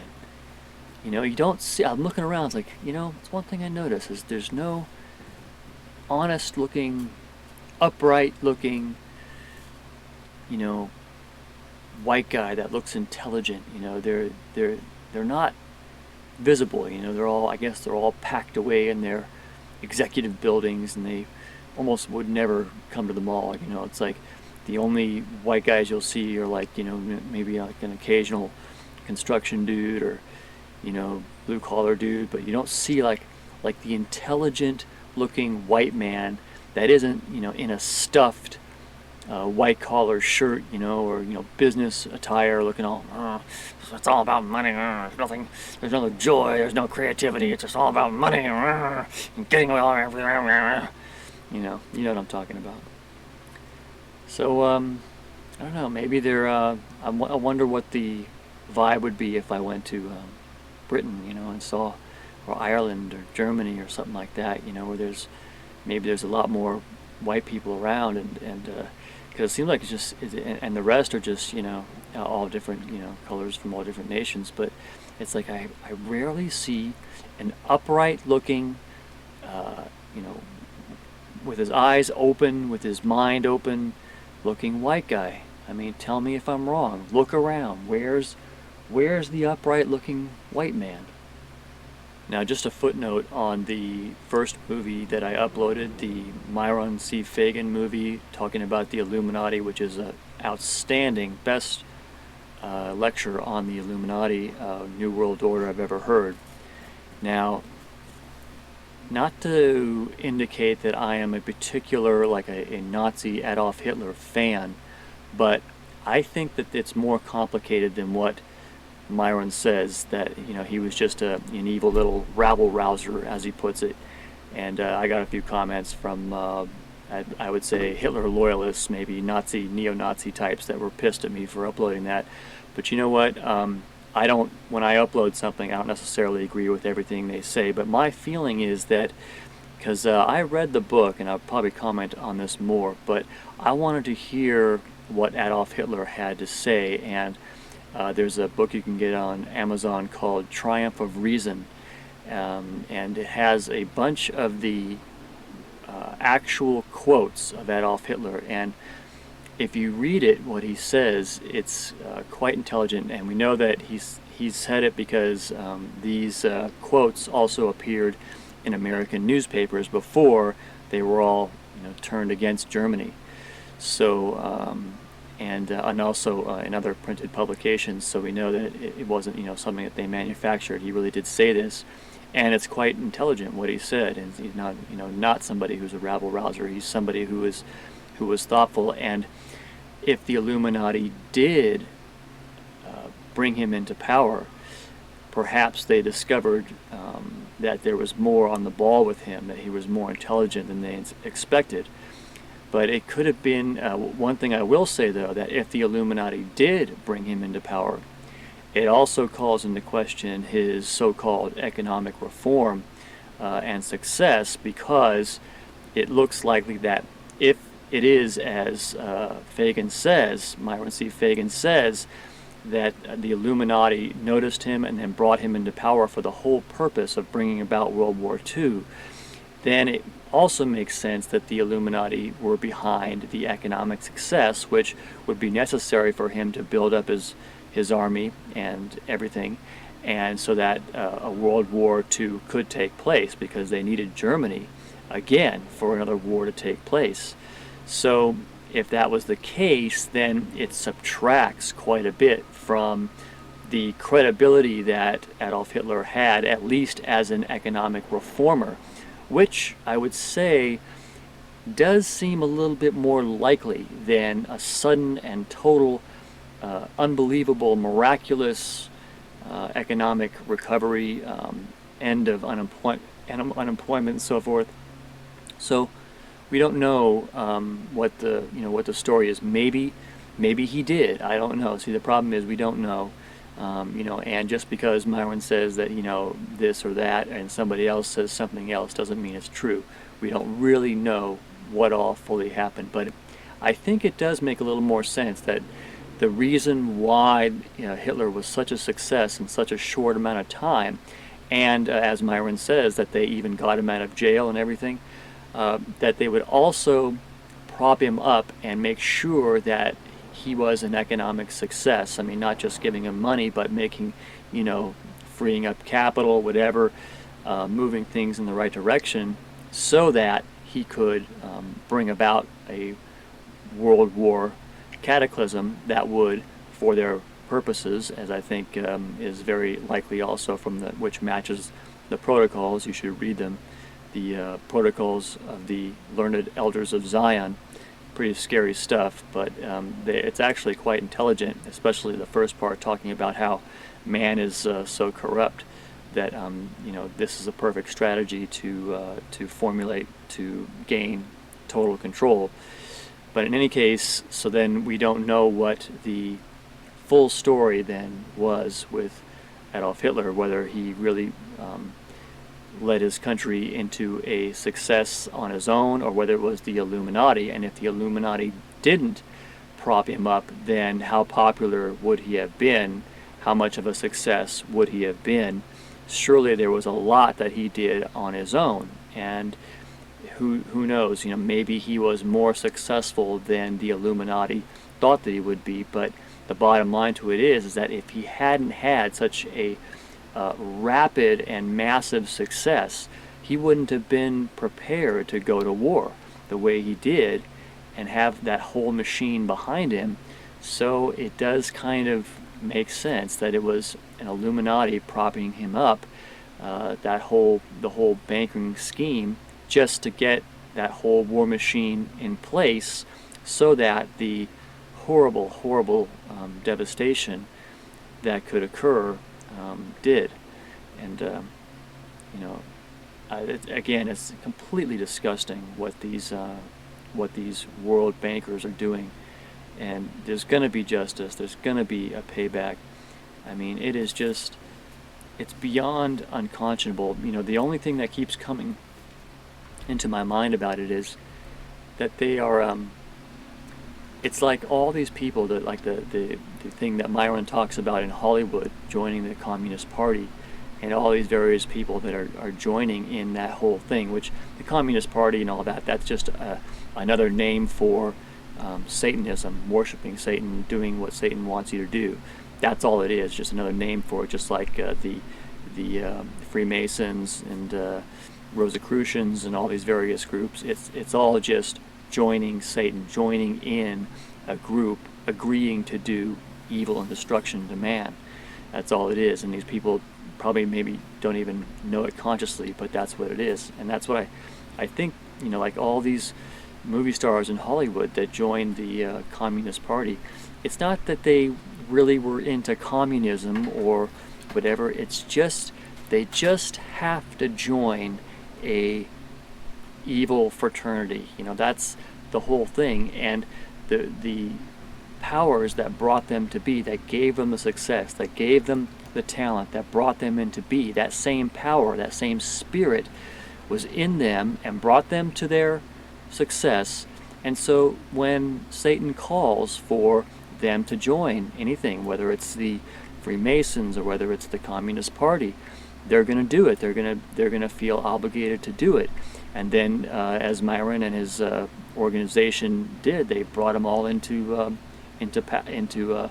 court and tried them, and they presented the evidence and found a lot of them guilty, and some of them did jail time and everything. But as the Scripture tells us, Satan is the current ruler of this world. So that, even though they can be busted for a short amount of time, all the powers that own the banks and all the big business and everything is going to completely enclose the circle. And by the way, I think the Scripture tells us that the Illuminati Satanist plan to bring the one world order to be is going to be successful, at least for a time, because the Antichrist can't sit in the holy place, the place that ought not to be.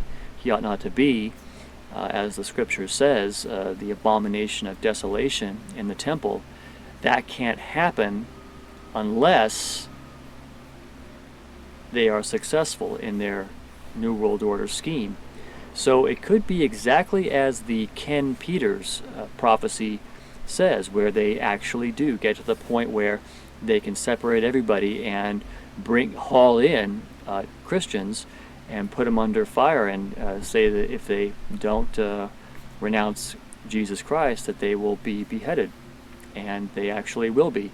And the Scripture does indicate that that will happen. So as amazing and unthinkable as that would be with all the Christians in America with their guns and everything, as I've said before, I mean, we've got so many guns, you can't imagine how many guns people have. They may have certain laws against assault rifles and stuff like they do here in California. There's even a website called Cal Gunfight, and they're trying to overturn the laws that they have here in California, which they probably wouldn't put up with anywhere like Kentucky or Virginia or something like that. But here in California, Los Angeles, they do, and I think it's to protect their reptilian hierarchy, because they don't want a bunch of humans running around having guns, which could all rise up all of a sudden with assault weapons and possibly be a threat. So they've outlawed here in California. You cannot have an assault weapon here in California. Even I think a semi-automatic. If it's semi-automatic, you can, but you cannot carry a weapon and ammo in the same area. If you're pulled over and you have, if you're pulled over and you have a gun, chances are they can confiscate it, unless you're like some older, evil, corrupt businessman. That's all. They're not worried about that person, in any way, shape, or form. Then they probably won't confiscate it. But if you're anybody else, it's gone.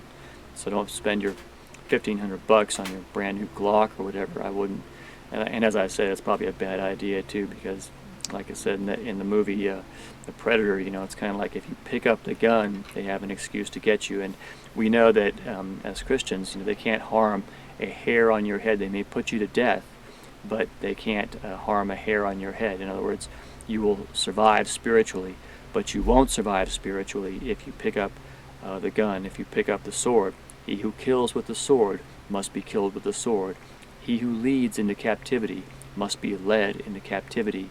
And the wrath of man comes to nothing. That is, the wrath of man amounts to zero value, is what the scripture is saying. And vengeance belongs to me, saith the Lord. So we know that the best thing to do, the good fight, is to do what Paul did, which was preach the gospel, get the word out, be a truther, expose them, and that is fighting the good fight. Buzz in progress, buzz in progress. Black and white. Buzz in progress, buzz in progress. So this is just a crazy guy.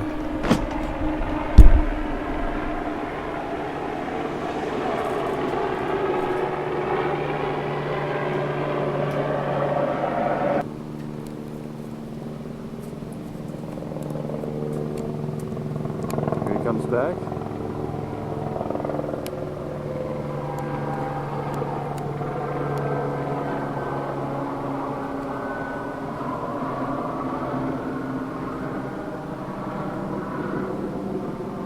December 7th, 2016.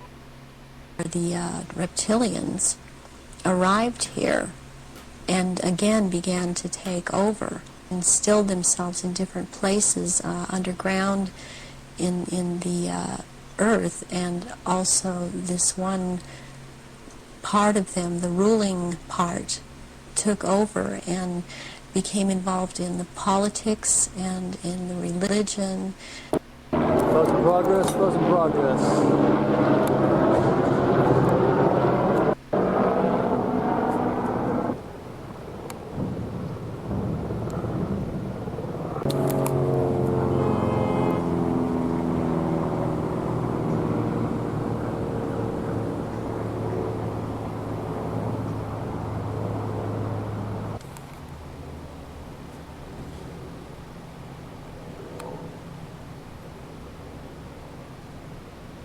Reptoids. Roaches. Jews.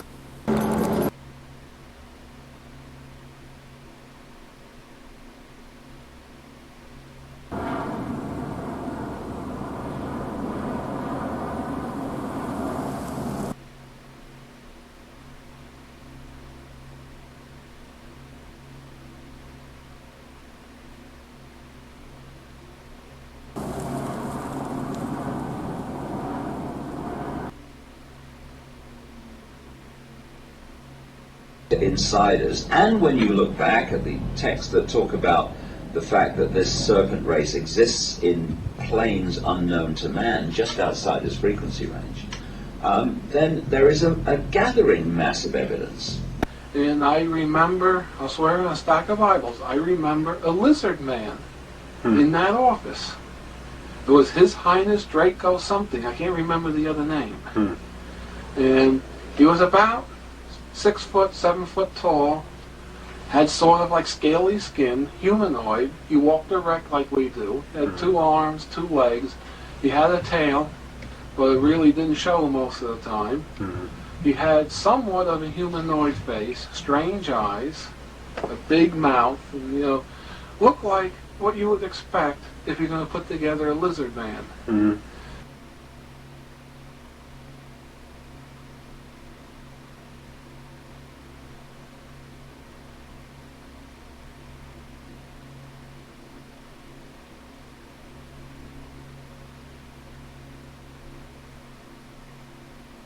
There was a being on Star Trek called the Gorn that Captain Kirk fought on this planet. This man that I worked next to sort of resembled that being. Now, how did that strike you? I didn't. That would have, that have much to be a do with traumatic experience. No, not you. I didn't have that much to do with it. I call it it. I'm not sure whether it was he or she. But I didn't have that much to do with it. But you accepted his presence as something normal for... What else do you do? You're working next to this thing. True. You know, it's, how are you? Hi, you know, that sort of I thing. go for coffee, don't I? Yeah. He spoke in a hissy voice.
I've read all your books, and I listen to your recordings pretty much on a daily basis. And I don't say that to build up an ego that doesn't exist.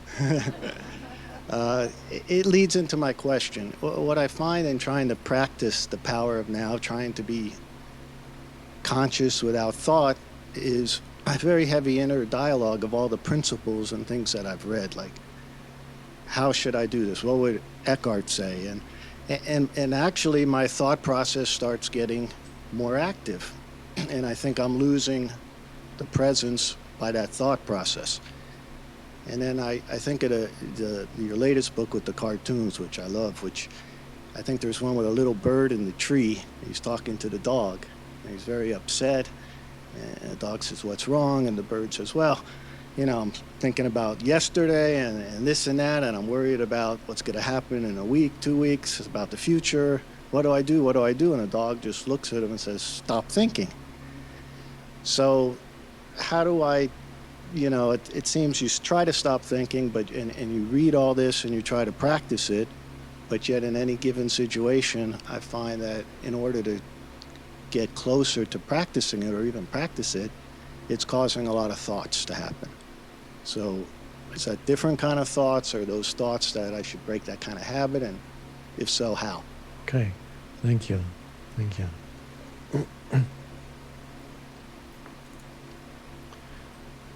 Now, there's a lot of talk these days about, not just talk, actually it's happening, addictions. Many people are addicted to all kinds of things, substances. But one of the greatest addictions, or rather the greatest addiction, you never read about it in the papers, because the people who are addicted to it don't know it. It's the addiction to thinking. It's actually addictive. Can't stop thinking. It's like can't stop drinking, can't stop smoking, can't stop eating, can't stop thinking. Thinking is the greater addiction than any of these. And it's an addiction because it's been a drug, it's been around for so long, and it's a pseudo sense of self. So it's a great reluctance on the part of most people to let go of thinking, which is equated with the state of sleep, to let go of thinking. There isn't that much to understand in this teaching. There's a little bit to understand about how the ego works, but even that is just mainly a self-observation. The main thing about it is presence. And presence is a space of no thought, but presence can also be there in the background even when thinking is happening. You can still be not completely involved in the thinking. Thinking loses the ability to create havoc in your life and confuse you. So your choice then is not to understand more or to bring some intellectual analysis to the practice, but to practice the state of not thinking, which can be arrived at by various ways, as you probably know. If you don't think about it, just do it. Becoming more aware of the present moment and accept it as it is slows down the overactive mind, is one thing. Because a lot of the overactivity of the mind is an attempt to get away from the isness, the simplicity of the present moment. So to become more aware of the present moment as a practice, have perhaps little pointers in your office, at home, in your car. Let's say present moment or whatever, or a symbol for it. And there are different entry points into the present moment. Present moment awareness means thinking subsides, may not disappear completely, but something else arises that is primary. We call it presence or awareness. Buddhists call it mindfulness. which I don't use because it implies your mind is full of things, but it isn't, of course. It's just a mistranslation. So, to be present, first of all, use the present moment to become. But how do you become conscious of the present moment? Now, when you get it, after a while, you can actually sense the presence of the present, so to speak, directly, and there it is. But helpful things are sense perceptions, take you out of thinking. If you're not judging the sense perceptions, labeling, naming, looking around, anywhere, wherever you are, look around.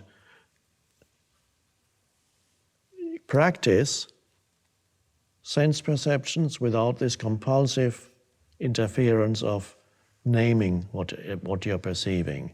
Oh, that's a beautiful flower. I wonder what it's called. I don't know what it's called, so that helps. I can be free of thinking.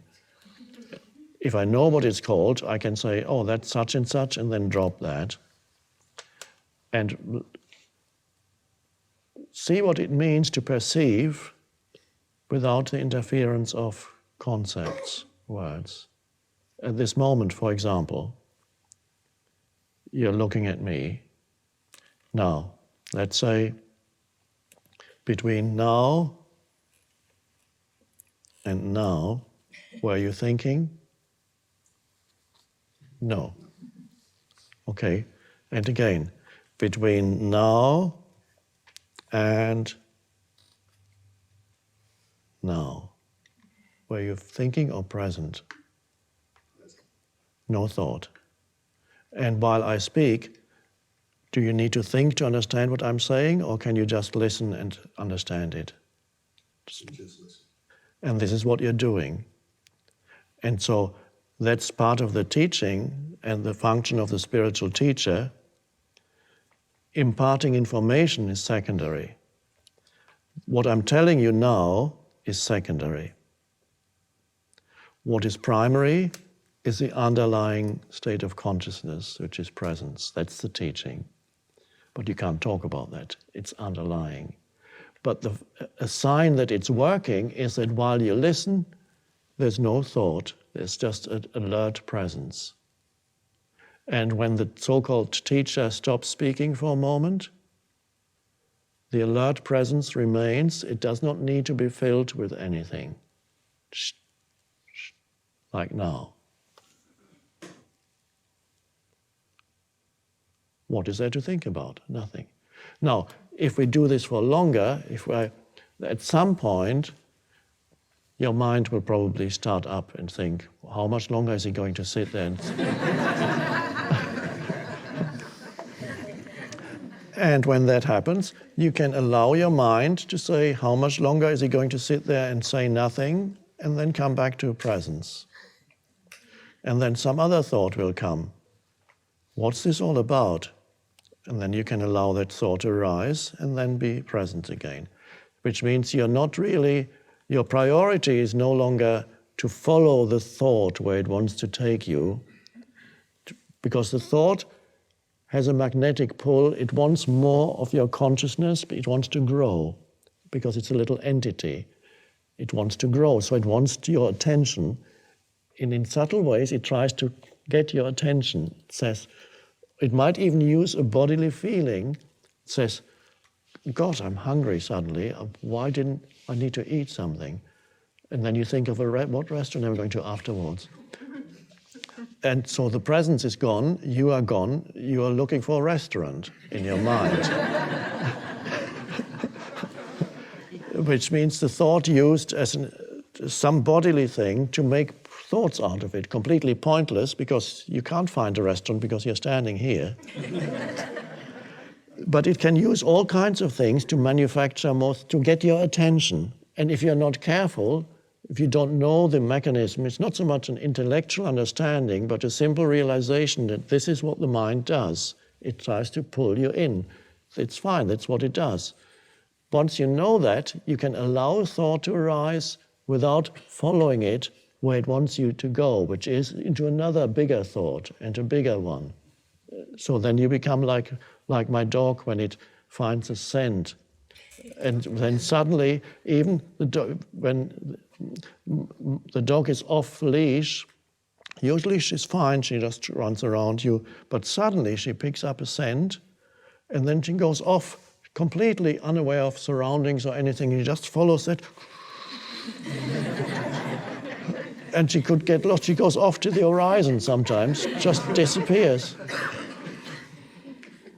And that's, when you follow a thought, it goes like that. You can wake up 20 minutes later, and it started with being a little bit hungry and thinking of a restaurant, and it ends up with thinking about how dreadful your life is.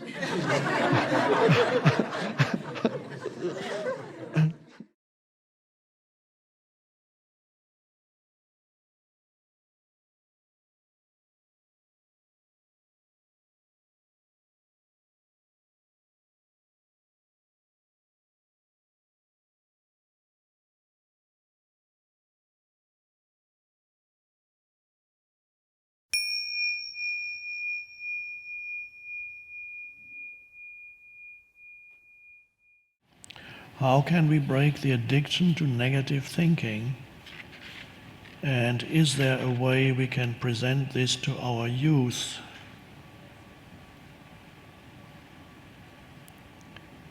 Well, negative thinking is many egos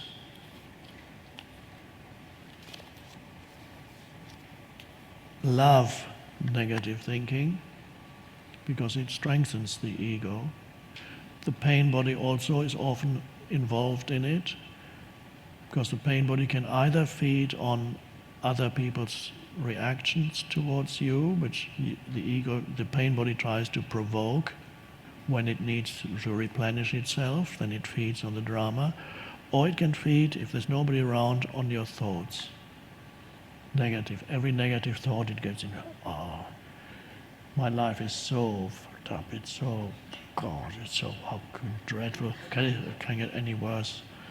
Or what these people, they're so, these dreadful, I just hate these people. God. Why is this stuff always happens to me, doesn't it? It's just bound to happen to me. Why can I never get things right? Why can they never get things right?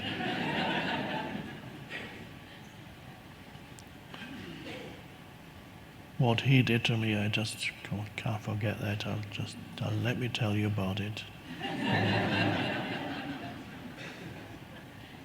Or what I did was so horrible, so horrible. I did that 20 years ago. I did that terrible thing. God. What's going to happen tomorrow? I don't know. What am I going to say if he says that? What am I going to say then? What if I lose? If I lose that job? I think I might get the sack soon. I have a feeling that I'll be out in the street. I won't be able to pay my mortgage. What can I do? What time is it? 3 a.m.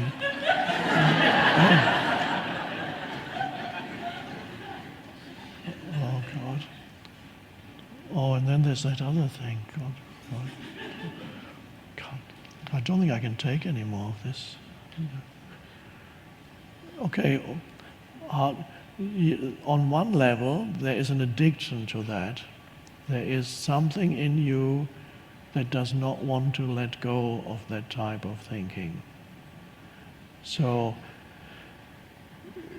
in order to do anything about it, if I say now, mention what you can do about it, it presupposes at least a small degree of awareness. While these thoughts happen, there must be a small degree of awareness from which you are able to witness whatever is happening and notice that you're engaged in a stream of negative thinking and actually liking it, not wanting to get out. You can, especially with anger, which is another form of negative mental emotional state, you can see how people, if you're trying to say to an angry person, would you like me to help you let go of this anger? See what response you get. In other words, the person does not want to let go of the anger. It loves that anger the person is in its grasp.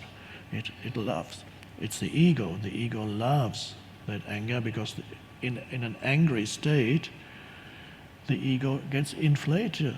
It usually, and even an insignificant person in the eyes of the world who has no power in the world can suddenly start shouting, "You fucking bastard!" And suddenly the ego grows, and everybody goes like, "Oh!"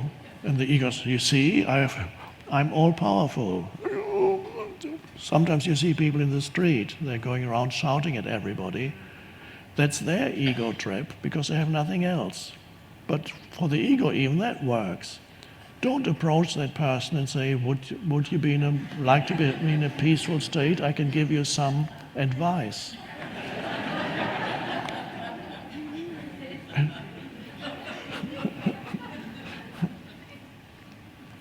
So if I say that what to do about it, it presupposes that you know what's happening to you at that moment, during that time. So there needs to be some awareness, and it's likely that it is there. If you ask that question, you are here, so that means there is enough awareness in you while it happens to first of all notice that a part of you at least likes it, not the awareness. But if you're aware, you realize there's something in me that does not want to get out of it. That if it's been going on for years, even your sense of identity, or an important part of your sense of identity, is in that negative mental emotional state. Some people have it in the background almost all the time, but they are unaware of it. It becomes part of their identity. And these are people, if you're very sensitive, and sometimes you don't even need to be that sensitive, when you meet a person like that, you can sense in the background there is something waiting for the next thing to be angry about. Or, as somebody once said, a grievance looking for a cause. Now the internet is full of people like that. They love going on there. So the internet has given the ego a new way of expansion, and anybody can go in there and find a cause, and then express their grievance. So identity can be associated with that. If there's awareness, then you can notice while it happens that there's an enjoyment of that negative state. Then you can also be aware that the mind activity that's happening in you is futile and fulfills no useful purpose whatsoever. And then you go, well, these thoughts, isn't that interesting? What is the purpose of these thoughts? Does it change the world? Do they change the world? Change anything? Or do they just drag me into this hole more deeply? That there is an unconscious belief in the mind also. If I complain enough about something, even if it's only mentally, but especially out aloud, if I complain enough, it's going to change eventually. That somehow it works. If I just show how unhappy I am, then God or the universe or somebody is going to do something about it. So many adults believe what little children sometimes find: when they become really unhappy and start screaming, then they get attention by their parents. What's wrong? Before they didn't get any attention, but when they go, I want this, and the mother or father comes, what's wrong? I want this. No, you can't have it. I want this. No. Okay, here it is. And now they've learned a very important lesson, their mind, and that lesson is unhappiness works. And if that is repeated many times in childhood, the adult still has that unconscious belief in their mind. And so they periodically enter states of unhappiness in the unconscious belief that things are going to change if I'm really unhappy. Now, it might work while you're a little child, because your parents can't stand the screaming anymore, so they give you what you want. Some adults never figure out that unhappy states do not work when they're adults, and they continue to practice what they learned as little children for the rest of their lives, never realizing that it doesn't work.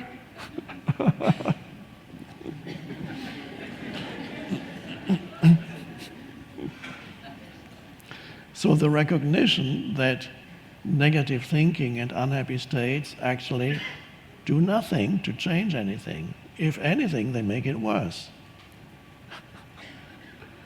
So if there's enough awareness and you can suddenly look at that, and then you can ask yourself from the deeper perspective of awareness, do I want to continue to think these thoughts? Is that helpful or good? Do I really want that? What is it doing? What would it be?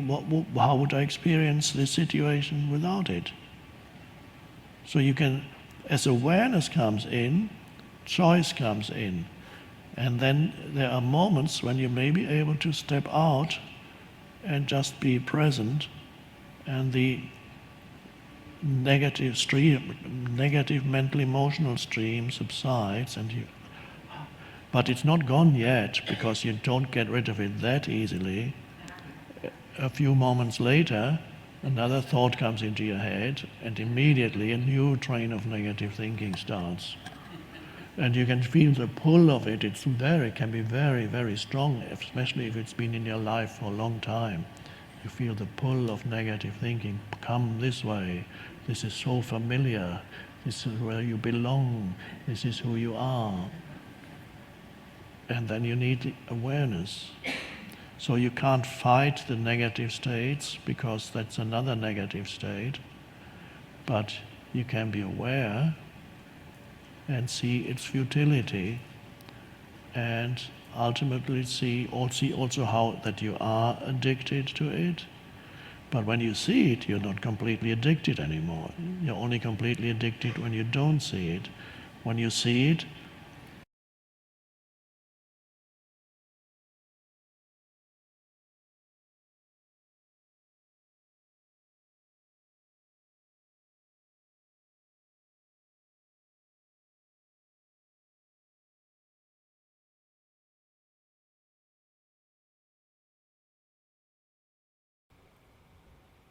As we face the lockdowns from coronavirus and civil unrest, many commentators speculate that this situation marks the end of life as we have known it.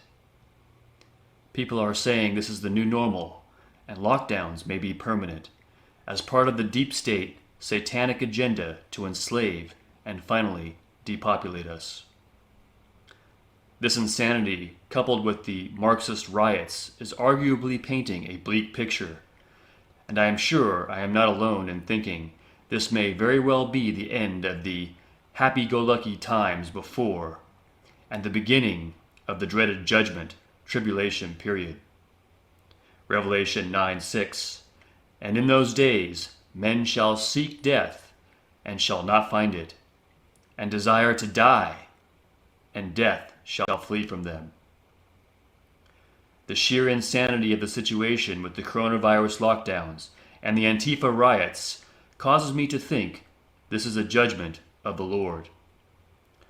In other words, it makes no sense in a country of intelligent people we would be consenting, allowing to happen, or allow us to be controlled by what is now happening. We know that all or most governments are controlled by Satan, fully or partially, and so we understand that there are evil forces perpetrating the fake pandemic, and must have an evil purpose with the lockdowns, with the facts clearly telling us these are an unjustified cost. If, like myself and David Icke and many others, you have decided there is in fact no virus at all, then the destroyed economy and mask wearing look particularly insane. And as you view this insanity and the loss of quality of life that has now resulted, the impression to the godly minded might be in fact this misery is not of Satan, but God bringing judgment through Satan. Is it likely that the sins of Babylonians have been measured enough, and now it is time for judgment to be dispensed? Have we gone on in our ways long enough? Our ways of oppression, fornications, thefts, murders, lies, and worshiping of strange gods, that our ways are known, and what we as a people will tolerate has been established? We Christians know the time is coming, and the dark shadow of the pandemic lockdowns and its totalitarian face mask wearing and DNA changing vaccines and insane zombie-like hate-filled rioters gives us a dark foreboding that this could be it, the tribulation leading up to the great hour of temptation and the falling away of many Christians from the faith of Jesus. If that is the case, and the hour of temptation is upon us, what should we consider as that terrible time approaches?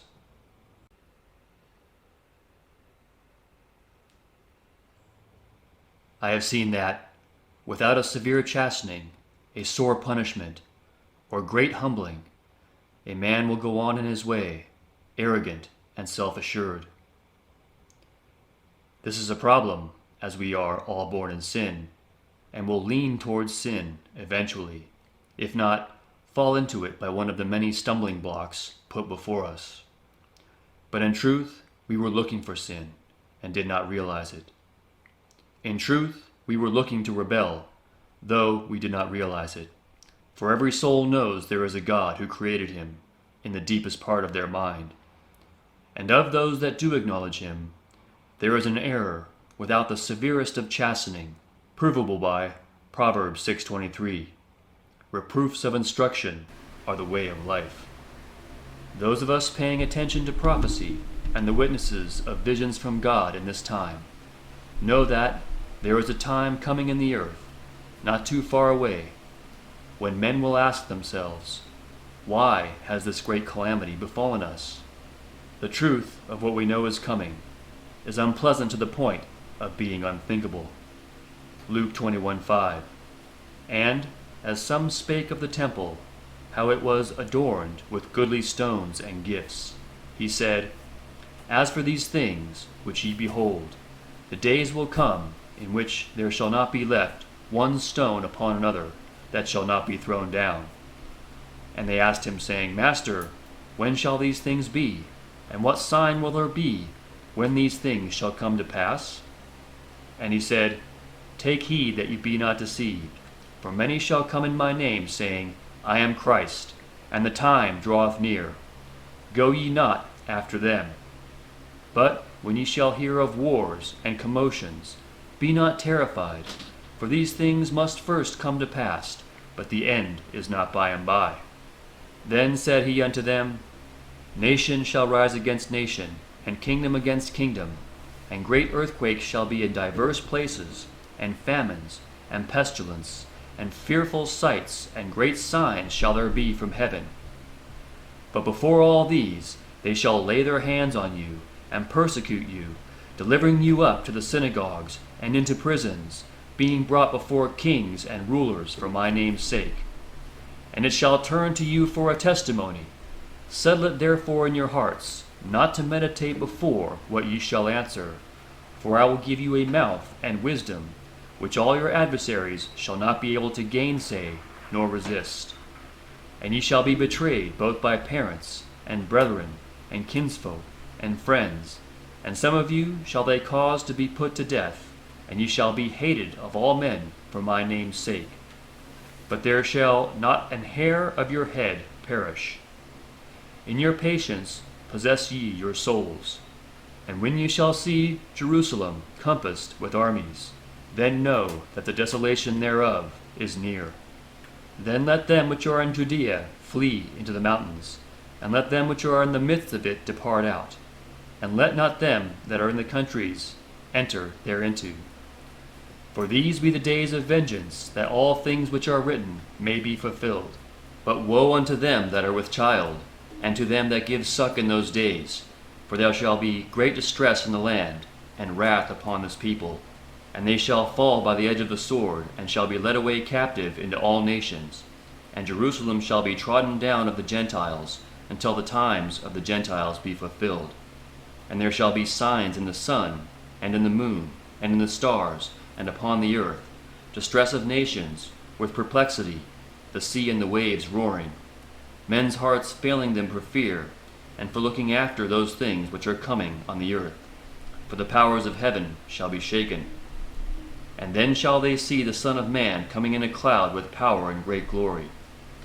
And when these things begin to come to pass, then look up, and lift up your heads, for your redemption draweth near. And he spake unto them a parable. Behold the fig tree, and all trees. When they now shoot forth, ye shall see and know of yourselves that summer is now near at hand. So likewise ye, when ye see these things come to pass, know that the kingdom of God is near at hand. Verily I say unto you, this generation shall not pass away till all be fulfilled. Heaven and earth shall pass away, but my words shall not pass, that they should not hurt the grass. Isaiah 28:13. They will the Lord's, and notice what it says concerning them. They are pure.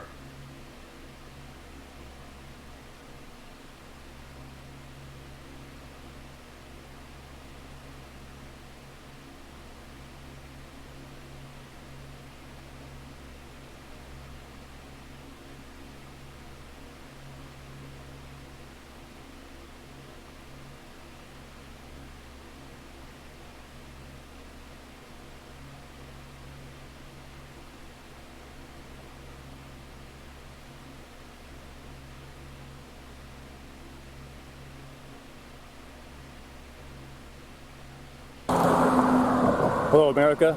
I'm Richard Bruce, a resident of Los Angeles, California, and I want to tell you my personal witness.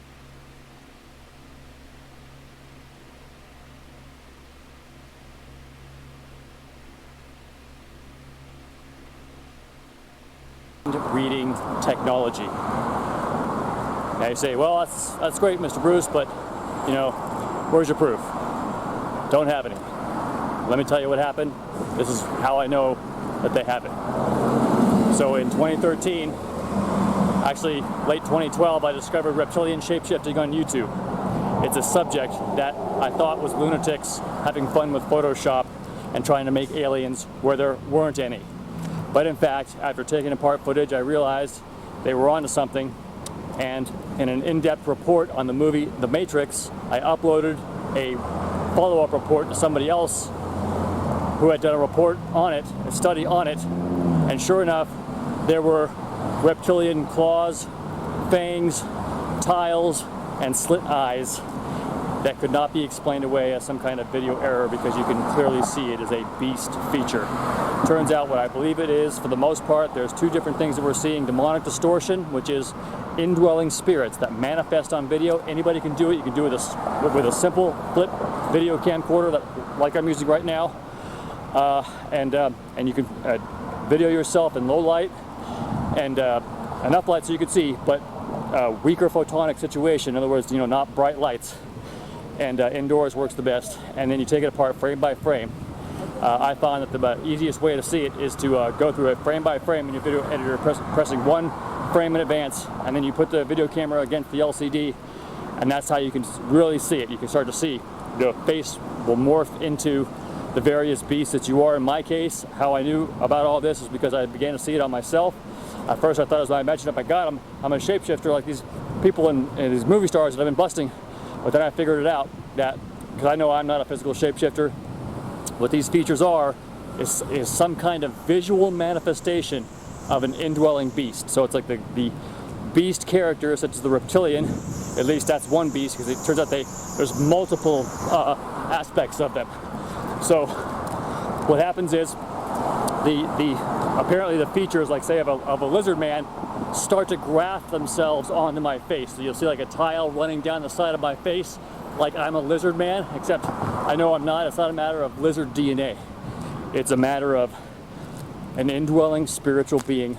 Oftentimes people have all different kinds, bird kinds, bovine kinds, pig kinds, all different kinds. I can't speak to those as much because the only ones I've seen in myself that are recognizable is something that is some kind of reptilian life form.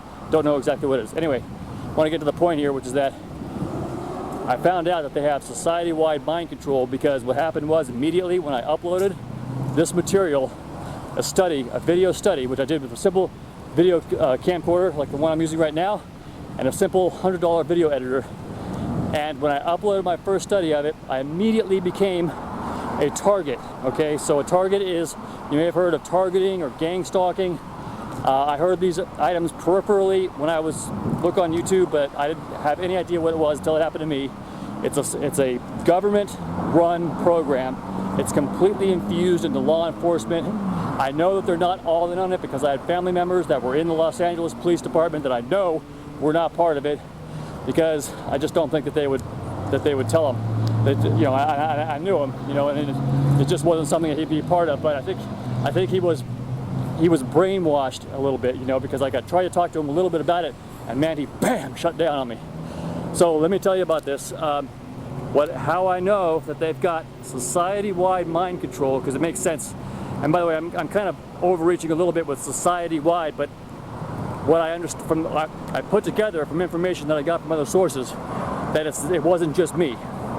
So what happened was, in this targeting program, they use psychological warfare to destroy people mentally, get them to commit suicide, all kinds of really crazy stuff that you can't believe until it happens to you or happens to somebody you know.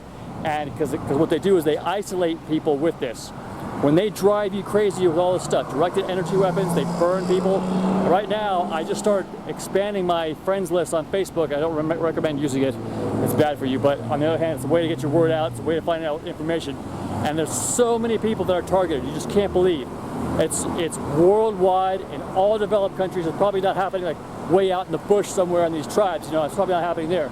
But in all major industrial type civilizations, it's going on.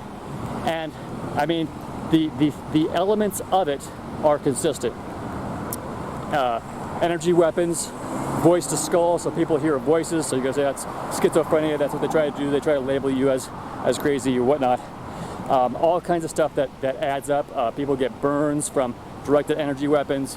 People get stalking. So there's all kinds of weird psychological warfare. Like you'll come out of your house and people will come out of their house at the same time, and like, you know, they'll like get in front of you, or they'll say keywords, like they'll say a certain word like you know, white car, you know, and then you think, well, wonder why that guy said that, and then you go someplace else and they go white car, and this repetitive psychological warfare, see this, it's all mastered. It's this total evil dark agenda to destroy people that they see are a threat to their satanic world government. And I call it a satanic world government because that's what I think it is. I think it is it's actually headed up by the chief enemy of God, Satan, and all of his cronies. And Satan's not the only one, just all these beings, but they're basically from the demonic realm, infiltrating our realm. But there's the second thing that you get with the shape-shifting, which I think is the actual physical beasts. Okay, and by beasts, I mean, look at the Egyptian paintings, the ones with the bird head, the dog head, the donkey head, whatever.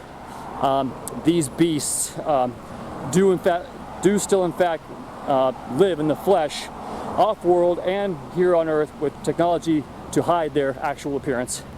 And so they don't want people to know about their lives living among us. They don't believe in God's word. They don't think any of that's going to come true. Otherwise, I don't think they would work so hard to try to survive and live, but and take over basically. But the fact of the matter is, from what I can gather about all this, is that they have a vested interest in humans not generally finding out that we are basically enslaved by non-humans, and that even though they're only 5%, because actually they are more powerful than we are mentally and physically. And so what you've got is a situation where they basically are running everything, but all this, it's important to understand, is under God's control, a wider overall control, and it has a purpose. But what I want to tell you folks about this mind control thing is that you are at your thoughts are not private. You think because your phone is intact, you make sure that your smart meter is you get rid of your smart meter, or and you take precautions against your cell phone or whatever, or you think that you use browser extensions so that these ads won't follow you, because now they got ads pointing at me now when I go browsing on the internet that are targeted just to me. Like I was looking for a mattress. Oh, what do you know? For some reason, mattress ads keep coming up. It's invasive. I don't need people knowing that much about what I'm interested in buying. If I want mattress, I'll shop for it myself. But the thing is, they are reading your mind, so they can find out any and all this extremely private stuff right out of your mind. And I'm not talking about stuff from the demonic realm, which that's a whole separate issue. I'm talking about technology that humans have patented and are using currently to see what the F you are thinking, okay? This is wrong. We have to fight it. But I can tell you it's in use right now, and because when I got this targeting, what they would do, first of all, they have holographic helicopters. I know that sounds crazy, but that's what I got. I got holographic helicopters, and they started, what they would do as part of the psychological warfare, torture against me, try to drive me crazy, try to minimize me, try to separate me from society, because when your mind is frazzled and all this crap is coming against you, you're a whole lot less effective. See, if I didn't have all this stress coming against me, I could have done more with the reptilian shape-shifting. There would have been more chance for me to get something useful off the ground. So this is done to minimize people. It's done to control their ability to do anything, to be effective. So I was living in my apartment for a little while, but then I started living in my RV. And one of the things they did when I was living in my RV is that they would have a helicopter buzz me right as I would come in, or right as I would leave, and right as I would come into an establishment, or right as I would leave an establishment. Okay, and then and I figured out that they can't get a helicopter out that quickly. There's no way it would be any sort of feasible way to do it, to have a real helicopter ready to buzz me if for any sort of cost control, because it would just be, it would cost a lot of money. They'd have to have some guy circling around all the time. But lo and behold, every time, right as I would come to the door, look up, you can't tell the difference. Listen to the John Lear videos if you don't believe me. Test pilot, worked for Lear. His father was the creator or partner in the Learjet empire, and this guy's totally credible. And he says they have holograms of aircraft. You cannot tell the difference. He said, no, I heard the light and noise and vibration. It was at night, and you could hear the vibration in my chest. And I know, it's no way it's a hologram. They have holograms that can do it all, that you cannot tell the difference. Just think where we would be right now in just a measly 1,000 years from now, where we would be with holographic and projection technology. Think of how far and how fast we've come so far. So just imagine, there's many other races out there on different planets.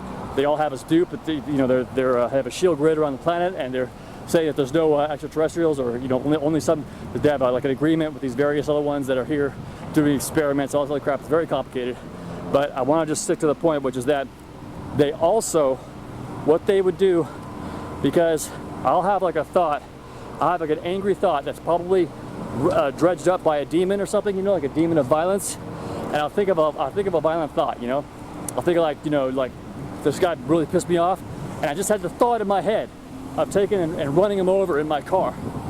And so when I would have a thought like that, they would buzz me. Like, it's psychological warfare. So using a police helicopter to buzz me while I'm having that kind of thought makes you look like a criminal, okay? There's a big difference between thinking it and doing it. Now, maybe they have a profile on people and they know that I'm about to screw up, but what I'm telling you is they can read your thoughts, okay? I knew this was happening because it happened to me too many times. You say, well, I'm stretching my belief system, dude. I just can't believe it. I think you've been smoking too much weed or whatever. I understand. I do. I would think the same thing. But if you talk with me and you question me with critical questions, you see, I won't fall apart. I'll just tell you, look, this is what happened. This is why it happened. These are the times that it happened. This is how it happened. So, I think that you should give me a chance before you automatically rule me out. No, I'm not going to say Richard no. Bruce, They don't have a resident. society-wide mind-reading technology, but I found out that they do, and they like to tell you all this stuff in entertainment because I think entertainment, in all of its sanctioned forms, whether it's it doesn't matter where, Los Angeles, California. What type of genre it is. My personal witness. They like to tell you this stuff. The government. In the series Ghost in the Shell standalone complex, animated Japanese show, there's this one episode where you see this guy who they start tracking this guy because they suspect him of being a terrorist, and they find out all these facts about what he's planning, and you say, how do they do this? How do they find all these facts about him? Well, it turns out they're at the end of the show, you see that what it really was is that they were reading his mind, and the whole thing was just that he had plotted in his mind this terrorist attack. And so what happens is they arrest him, I don't know what it is. They confront him, and then they find out that it was just all in his head. But the point is that they know what you're thinking. And so that's just like an entertainment. Like you say, well, that's just somebody, saying, oh well, that's an entertainment piece. It doesn't mean that it's true. You're letting science fiction get to you. But in any case, I wanted to tell people that, I want to tell people that, if they're doing that to targets, what I think that they have, and the people in that show, that Ghost in the Shell show with Major Kusanagi and all them, they're police, okay? So they're law enforcement. They're a specialized branch of law enforcement, but they are in fact law enforcement. So that kind of tells you that, and it kind of matches what I thought about over the years as I kind of put it all together, that they have total control over society. They know what people are thinking, and if anybody if somebody comes along who's like maybe some kind of terrorist, they'll know in advance because they can read his mind. If you have that thought, there's probably a computer somewhere where they're getting that information and they can see what's happening. And so they'll know way in advance. Like if somebody is thinking about some sort of terrorist plot, or somebody's thinking about some sort of action against the government, they can see it.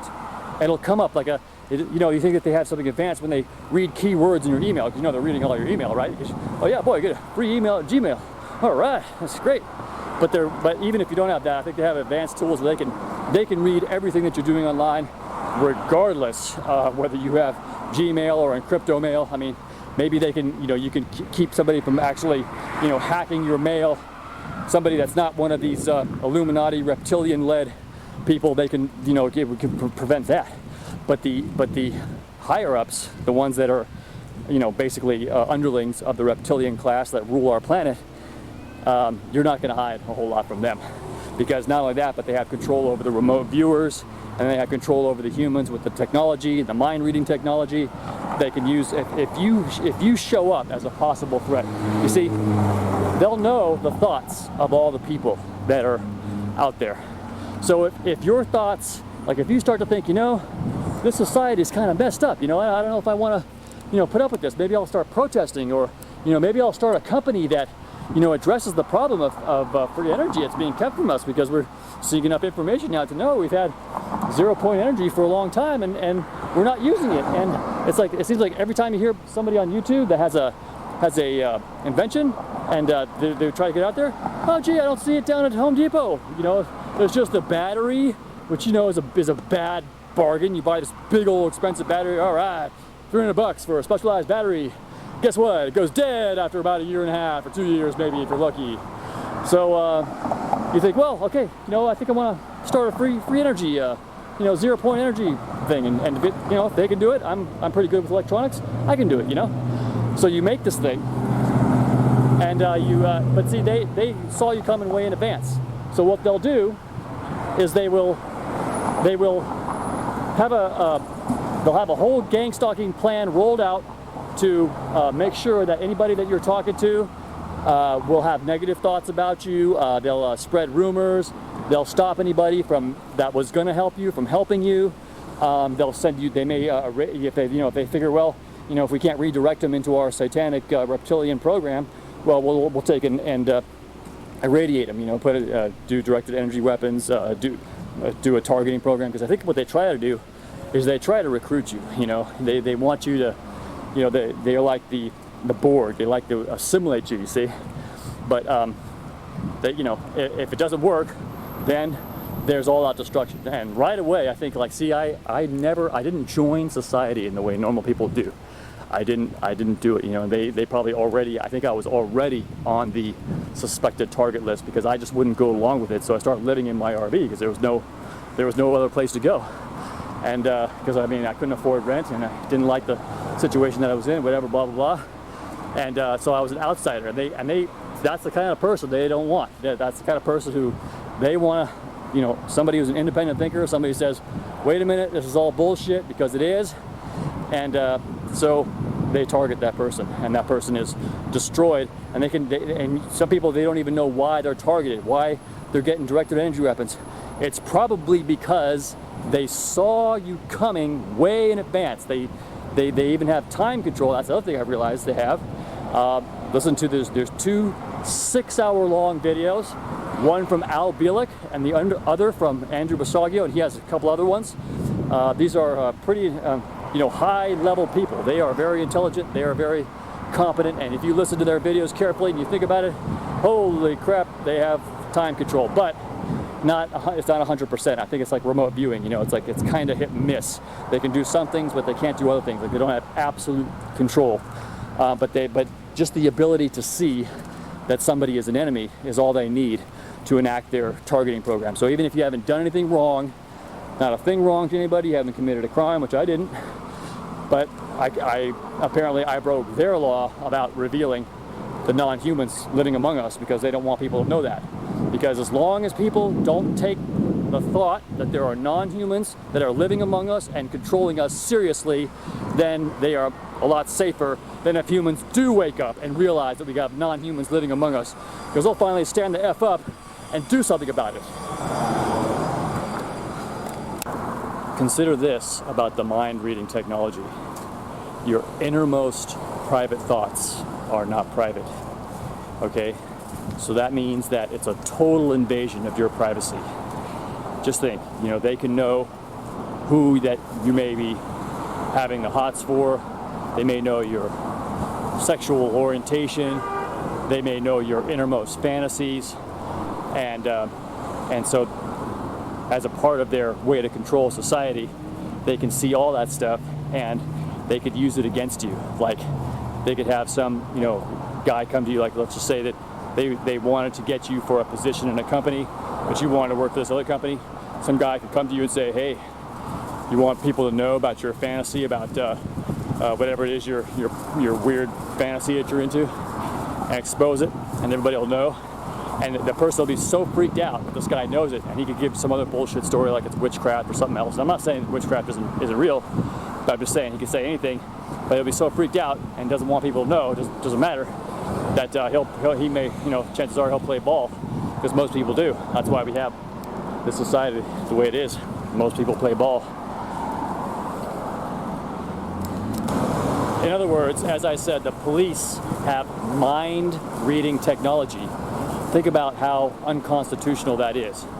Okay, that's a totally unconstitutional, totally illegal, and it's in use. Okay, because I witnessed to you firsthand that they could read my thoughts. They could see what I was thinking. I don't know how it works. Like they could see the pictures in my mind, or a certain frequency gets read and they can see what I'm thinking. But I'm telling you, it was right on. They would buzz me for any sort of violent thoughts or thoughts about making it. When I first noticed it, it was when I was thoughts about making another reptilian shapeshifter movie.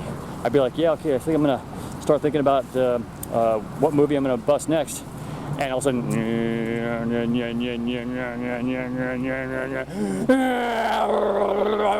freaking you out with a helicopter.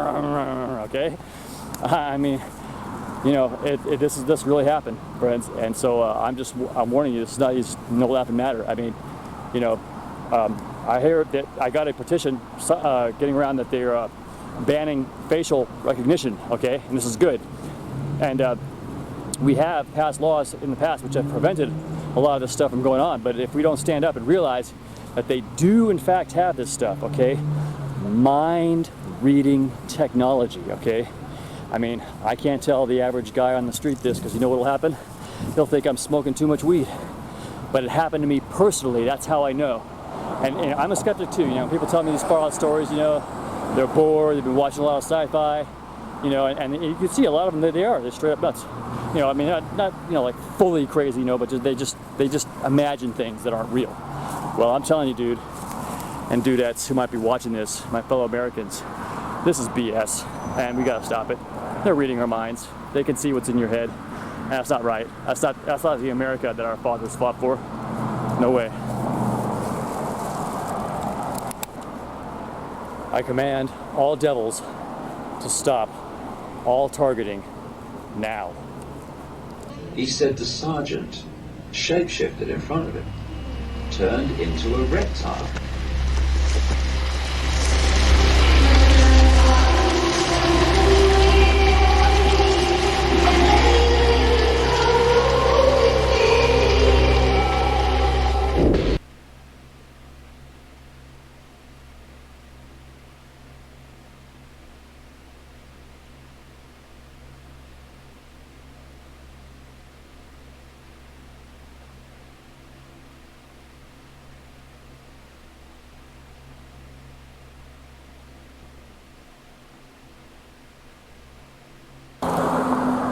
Hello, America.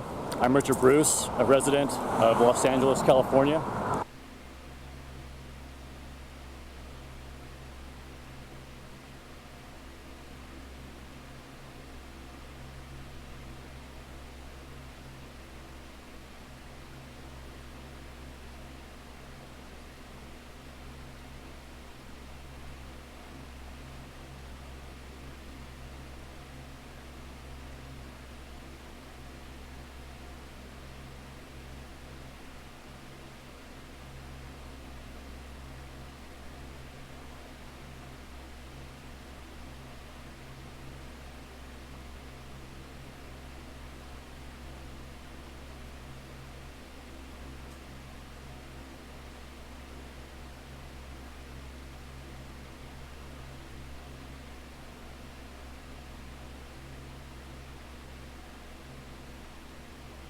As we face the lockdowns from coronavirus and civil unrest, many commentators speculate that this situation marks the end of life as we have known it.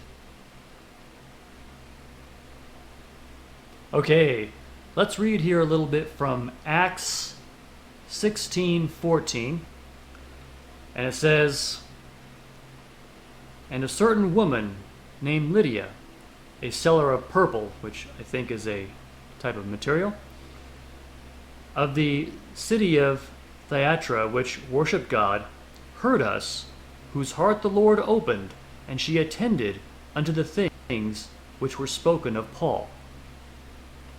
And when she was baptized, and her household, she besought us, saying, if ye have utterance of impressive things," like the reason people went to her is because they could see that there really was something telling her the future. There really was something telling her secrets and stuff, as which these demons have. They have these gifts, and they're true things that they can say, and it impresses people, so they flock to it and give money and heed.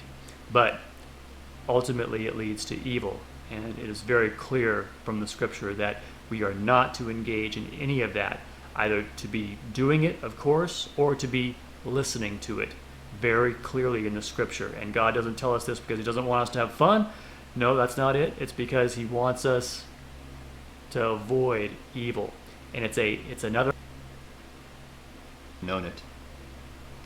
People are saying this is the new normal, and lockdowns may be permanent, as part of the deep state satanic agenda to enslave and finally. For those questioning whether or not the saved friends of the Lord will have to endure the worst of the things to come, notice it says, Matthew 24:13, "But he that shall endure unto the end, the same shall be saved." This means the elect Jews and saved Gentiles alike will have to experience the hardships of the end of the world, with the exception of those who die early. And there is exception of certain plagues only coming upon those with the mark of the beast. The contention of pre-tribulation rapture likely arises from the last line in Luke 21, talking about this, Luke 21:36. "Watch ye therefore, and pray always, that ye may be accounted worthy to escape all these things that shall come to pass, and to stand before the Son of Man." For which many Christians understandably might think God will spare the worthy the pain of the tribulation, and he would be raptured before any of the worst of the evils befall the earth. But if you look closely at the main verse talking about the rapture, you will notice it actually seems to confirm what is written, that the true Christian will have to endure it unto the end. 1 Thessalonians 4:17. "Then we which are alive and remain shall be caught up together with them in the clouds, to meet the Lord in the air, and so shall we ever be with the Lord." There should no flesh be saved, but for the elect's sake those days shall be shortened. Therefore, if even the elect Jews will endure unto the end, even more so the Gentile Christians shall have to endure it. The only reprieve from the torment that shall be poured out upon the whole earth can be found in this, Revelation 9:3. "And there came out of the smoke locusts upon the earth, and unto them was given power, as the scorpions of the earth have power. And it was commanded them." Richard Bruce here, and somebody recently told me about some cyber stalking, which I looked into it. Turns out it's a bigger problem than most people think. As many as 1 out of 4 people can experience stalking. In this incident, we saw that somebody commented at a YouTube movie, but somebody else didn't like that, and they came in and made that person who commented a target because they had supported somebody, I guess, that they didn't like what they had said about that movie. And then from then on, this person got a continual blast of hate email, which is very unpleasant to open up your mail and to see that stuff in there, which brings me to my first point about that, which is a practical methodology to keep the pain of that at a minimum. Is most email, with the email open, you click in the right corner and there should be a drop-down menu of some kind that says block email. So even though they may have multiple accounts, if you don't respond to it and you block it, you won't see that email. There has been this massive destabilization that has led to the failure of the slope failure of these island flanks. Now the question is, when would the last one have been? And is there a sequence? Is there a periodicity to these? The dating at this point is still premature, so we can't draw any hard and fast conclusions at this point. But the evidence here, you see, for these, you could have several things going on here, and it's undoubtedly a confluence of things. For one thing, if you have a major seismic event, right, a seismic shaking along the mid-Atlantic ridge, this is going to generate going to do two things. It's going to cause weakening of the island flanks, and it's also going to generate large-scale tsunamis, which between the two agencies of seismic shaking and tsunamis will pretty much explain most of these flank failures on these islands. But the point is that this is not normal erosion. This is evidence of major events that have affected this region of the Atlantic Ocean. What are the question marks on there? Do you know what those are? There's 1, 2, 3. Yeah, okay. Question marks might be the origin, the ultimate origin of the material. Okay. What are the I'm seeing I've forgotten what to call them. The altitude markers, altitude lines, contour lines, the contour lines. What are the distances of the contour lines there?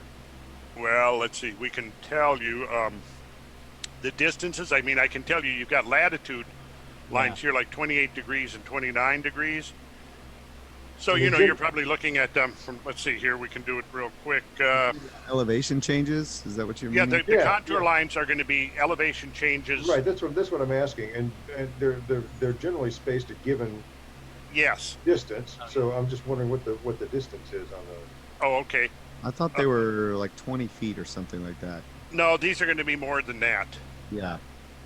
Yeah, I could easily find out what the contour interval is. It's not relevant. It was just a curiosity. This is, when you go back to that map, Randall. This one, yeah. Yeah, that one. Yeah, because when you look at the contour lines, you're looking at if you go down deep enough in the water, you're looking at one large island there. Right. It does look like a large landmass. Now this is not the Azores. This is the Canaries. Right. Which is east of the Azores, offshore of Western Africa. Right. However, a major seismic event along the mid-Atlantic ridge is going to leave its imprint all around the Atlantic basin. And if you had a major seismic shaking along the mid-Atlantic ridge and you had tsunamis generating outward from that area, the Canary Islands are going to be right in the direct path of that. Right. Well, and if the water, and given that the water levels the sea levels were much lower during the Ice Age, those contour lines are going to be much of the contour is going to be above water. Water, yeah. Yes, that's right. Sorry to interrupt. Okay, it's okay, Mike. We're gonna let it slide this one time. Yeah. So. No pun intended. Picking up the thought train here, going back and from the paper here, there is geologic evidence on land of 6 north-directed flank failure events. This repetition of flank collapse is consistent with what is now known about many other oceanic islands. Canarian examples have been described for El Hierro and La Palma Islands. The total volume lost in the avalanches can account roughly for the volume of volcanic debris observed on the seafloor north of Tenerife. 3 distinct collapses produced different segments of Las Cañadas caldera wall, and a 4th produced the Orotava Valley. Together, they compose a multi-episodic lateral collapse structure roughly 25 kilometers wide, which is going to be about 12, 13 miles right in there. Let's go back and look at some more maps. We can do share, and we'll do this. So this is the Canaries right here. And here is satellite images, which we just looked at. And here is the map showing the avalanches down on the ocean floor that are surrounding the flanks of these islands. So yeah, this study of sonar data from the north flank of Tenerife allow the following conclusions to be drawn. The north flank of Tenerife is associated with a giant landslide which covers an area of at least 5,500 square kilometers on the seafloor, more than twice the surface area of the island. So yeah, we covered that, so we don't need to get into that. Here's a map of Tenerife. So this whole area up here is the main area where material was removed and swept out into the ocean floor. Now, if you think about the action of tsunamis, what do? They come, they rush ashore, right? Yeah. And then they reverse direction and they flow back out to the sea. And what do is they're flowing back out. Drag a bunch Right? They drag material with them, don't they? Yeah. Now, if you have a combination of seismic shaping and tsunamis, yes, I think that we're looking at an agency that would be very effective of causing massive flank failures on these islands. And here, if we look at Tenerife, we can really see the islands are volcanic, but this whole area in here. And actually, you can actually, if you look closely, you'll see that you've got this textured material where it's these lineations moving towards the sea, right? And if you go offshore, this material here continues. This huge mass of material continues off, onto the ocean floor. Yeah, here you can see now, here's Tenerife here, and then these outlines show these huge mass wasting or flank failure events. And it looks like there's at least 3 of them. Now, what's important here is we need more studies pinpointing the age of these events. And were they all compressed within a very short period of time, or are we looking at something that maybe the earliest ones are associated with an earlier ice age and an earlier regression of sea level and rising of sea level, and perhaps associated destabilization in the Atlantic basin? At this point, we don't know. And I'm sure there are studies that have come out in recent times that I've missed because I'm trying to follow too many things at one time, really. But this is extremely interesting stuff. And it'd be interesting to see if there's been, in the last few years, any more precise dating of these avalanche events. Yeah. So they mentioned multiple times that they're north facing. Yeah, pretty much. They're facing in the direction of a wave coming from the direction of the Azores, which is kind of northwest of the Canaries. And so, yeah, here's the north flank of Tenerife as viewed from the northwest. And here you can see southern wall of the Cañadas caldera here, and these mass wastings that spread out onto the ocean floor. So yeah, map of area of giant landslide off the north flank of Tenerife right here. The Cañadas volcanic edifice of Tenerife, Canary Islands is currently indented by the Las Cañadas caldera, a semi-elliptical depression having a northwest trending axis 16 kilometers long. Okay, we've covered that.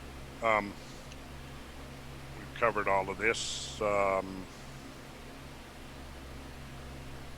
All right, now here, another map, and you can see you've got El Hierro down here, and look at here, the debris flow, how massive it is. And it's basically, if you imagined a tsunami whose epicenter was in the region of the Azores, like if you had a massive seismic collapse of the Azores and a seismic wave moving outwards from that, striking the Canaries, and then the resurge wave moving back, it would pretty much be defined by this direction right here. Yeah. This massive debris flow that stretches out tens of miles out into the ocean floor.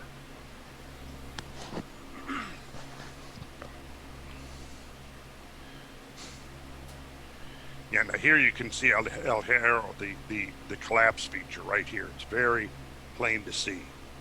Yes. This scalloped indentation on the northwest flank of the island. Well, those islands must have been quite a bit bigger before that happened. Oh yeah, absolutely. Yes, yeah. Yes, and this is the one of the few photographs I've been able to find until we actually get out into the field and get there and get Bradley. Obviously, we're going to need some drone footage here, but this is what the El Golfo embayment, this scalloped feature on El Hierro, looks like from the ground, and you can see this whole rounded thing. So all of this material in here has been removed from the flank of the island and swept out to sea.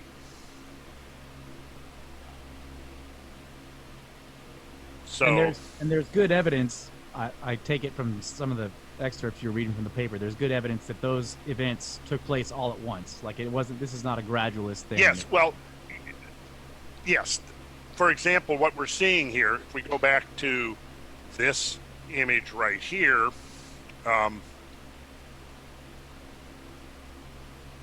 which was the map we were looking at. Yeah. Right here. The question you asked, okay, each of these represents a distinct event. Right. Right. Okay.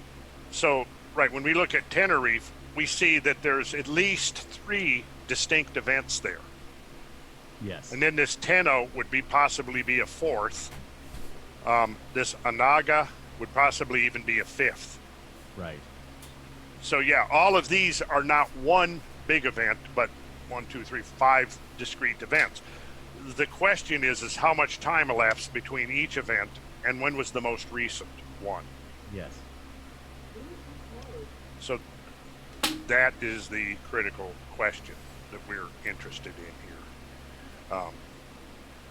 I may have my island names wrong, but isn't it Madeira?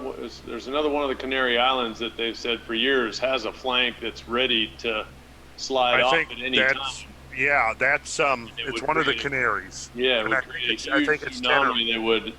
It's not Madeira. The west of the East Coast. No, it's not Madeira, but. Like if it fell off, it would generate it. Like you were saying. Right. Yeah, like hundreds of feet coming into Miami, to DC, Virginia, and Cape Cod, all that.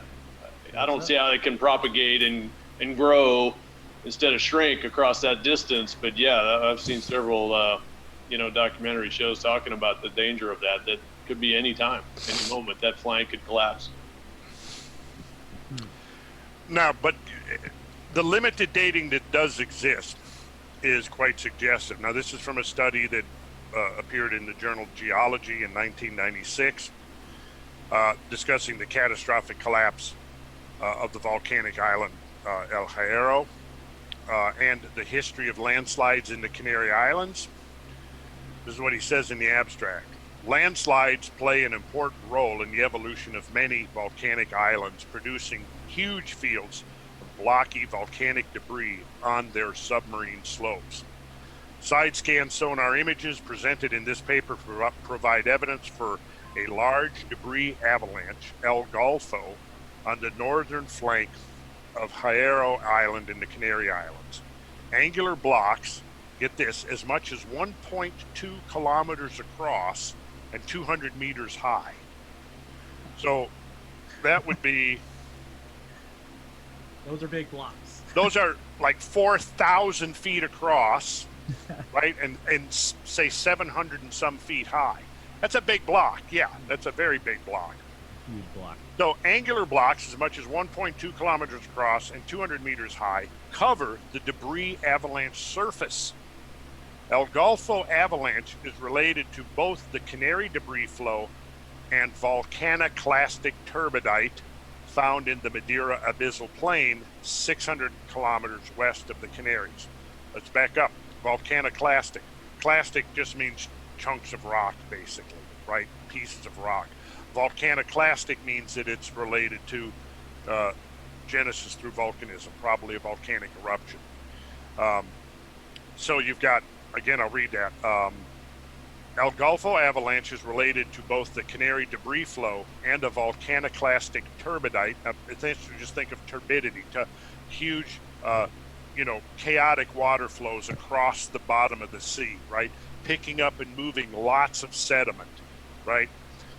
So you have a volcaniclastic turbidite found in the Madeira abyssal plain, 600 kilometers west of the Canaries.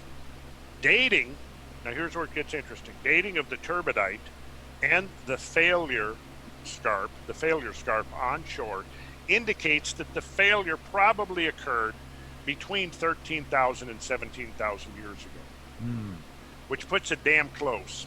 That is.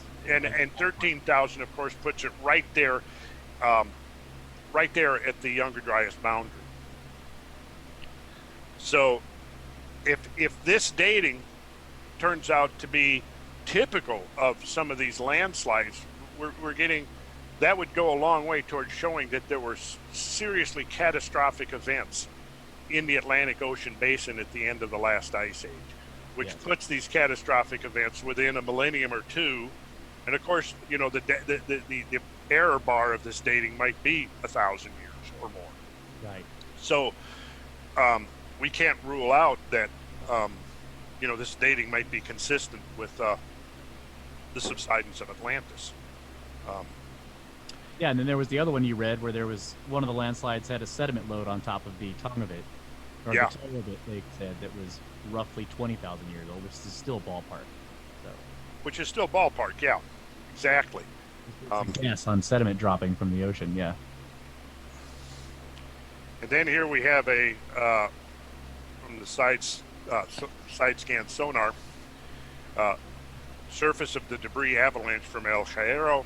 The large blocks in this picture, like you see where my cursor is right here, that would be a large block.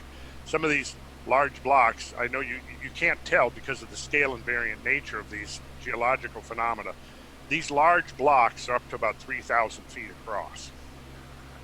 So that's basically a kilometer. So this was clearly a very catastrophic event. Yes. And that the evidence of this looks catastrophe like a shallow. It looks like shallow water on a beach right there. Yeah. You know, like those are little pebbles. In Yeah, the shallows but they're on- not. They're huge, huge blocks. It's crazy. Yeah.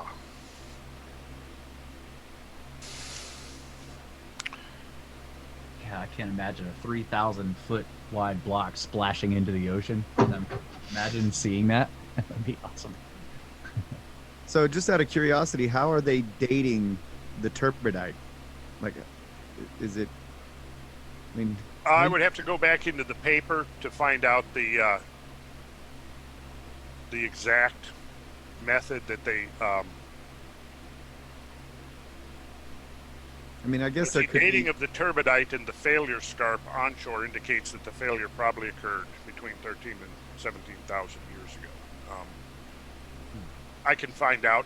Make a note of that, Kyle, and we'll address that next session. All right. Let's. Throw it in there that island I was speaking of is La Palma. La Palma. Yeah. Okay. Right. That's subject to that volcanic landslide. Okay, so here's El Hierro, and you can see the terminology here. You can kind of see where it says landslide debris. Yep. That is the side scan sonar image that we were just looking at. So these blocks down here are these, 3,000 foot across blocks, 700 feet thick. You've got what they're calling the landslide chute, and then you've got the head wall scar. So we've got some terminology here. Head wall scar, I like that. The landslide chute, and then you have the debris apron that's spread out onto the ocean floor. Is this a volcanic mount? Yes, the Canaries are volcanic. Right. Where's the caldera in this case? Well, I mean, is what we're seeing there is one side of the volcano's pretty much, cone? yeah. Pretty much, yeah. Yeah, so it's eaten into the volcano itself. Yeah.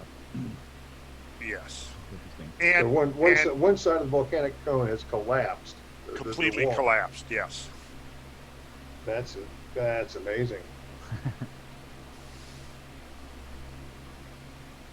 So that here's the island of El Hierro, and here's the El Golfo, right, debris fan. Here is the head wall scar. Here is the landslide chute. But then we've got off to this side, we've got another flank failure, El Julan. Over here we've got Las Playas, and it looks like two episodes. You've got one that reaches out to here, and then another one that came down on top of it. So we're seeing that there's lots of evidence here for these various. Okay, here we go.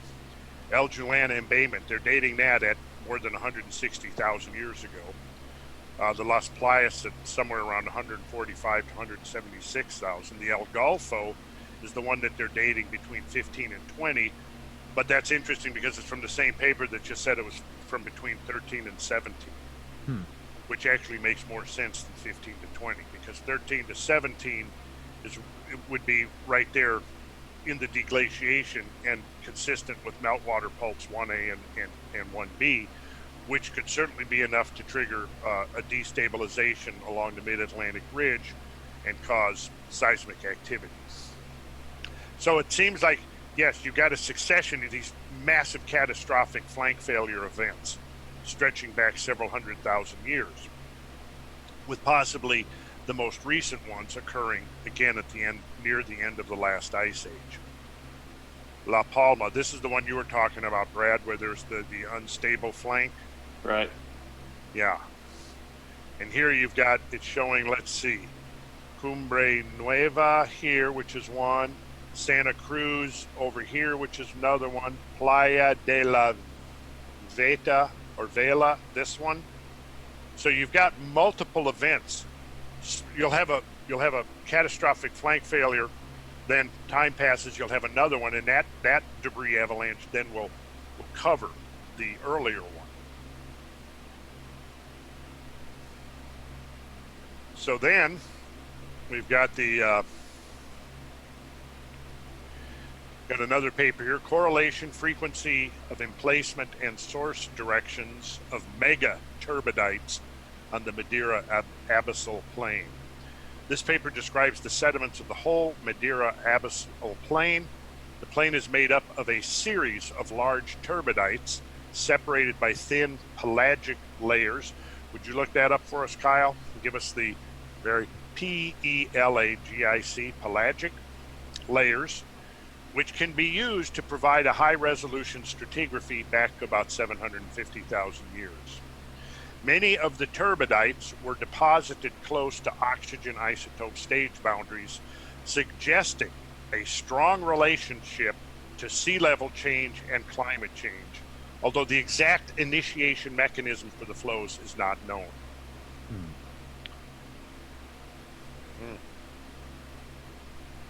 Of or relating to or living in open oceans or seas rather than waters adjacent to land or inland waters. Yeah, living in the open ocean.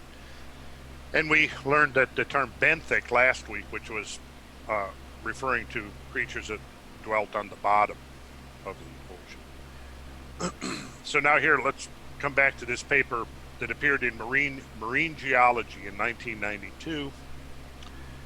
Embley, in 1982, mapped numerous sediment flows on the northwest African margin, including the Saharan slide, which originated on the continental margin south of the Canaries in a water depth of 2,000 meters. Embley's original Saharan slide is now known to be a combination of two slides, the second being termed the Canaries slide, since it originated about 4,000 meters water depth off Hierro. This Canary slide formed debris flows which nearly reached the edge of the abyssal plain. Both the Canary and Saharan slides have similar ages and are probably related to the same erosive event which occurred in this region, get this, at the end of the last ice age. So that puts it right in our window. So one of those they were referring to was a Saharan event? Yes, now that is actually off the coast of Africa. Yep. And we will I'll do a quick screen share here. And let's see, we'll do share.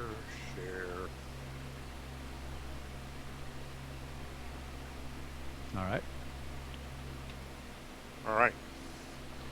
So, northwest coast of Africa and the Canary Islands we see up here. Here are the Canaries. Like there's Tenerife right there. There's El Hierro, right? And up here to the northwest would be the Azores, right? Now, the area we're interested in is along the coast of Africa right here. And this is showing the little inset is showing right where we're looking at. And these are turbidity flow pathways. And all of these are massive landslides off the west coast of Africa that were swept out to the sea. And I think the easiest way to explain this, again, is if you picture massive tsunamis washing ashore, then sweeping back out seaward and bringing all of this material with them and spreading it out over the ocean floor. And so all of these lines here, as it says, turbidity flow pathways. So these are, again, massive landslides that we see on the northwestern slope of Africa, which again is consistent with what we're talking about here is, I think, the combined effects of seismic activity, seismic shaking, and then the accompanying tsunami waves, I think could go a long way towards explaining these huge events. Not always. I mean, you might have explosive volcanism that causes, because I mean, look at Mount St. Helens there. You have a huge flank failure on Mount St. Helens that was a consequence of the big eruption in May of 1980.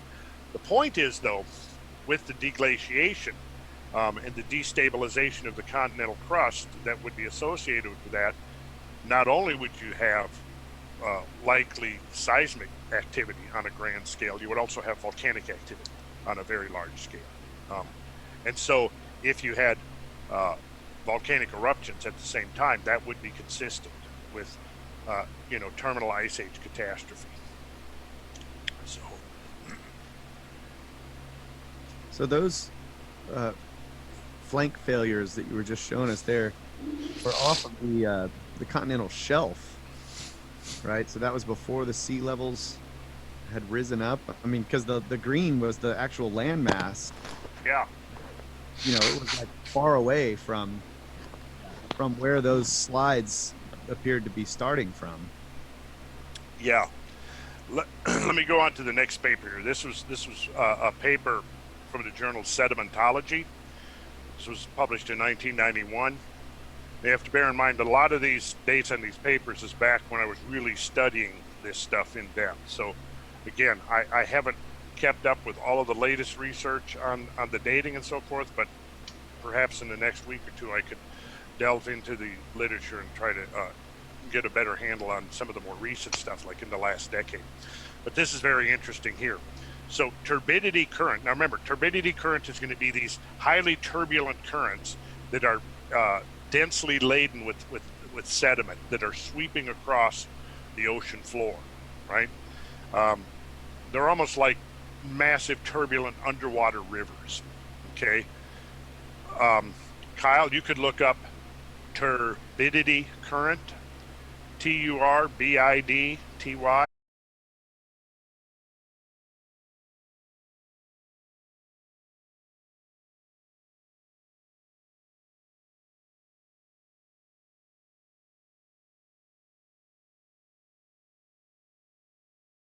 Okay, that works. So then we have,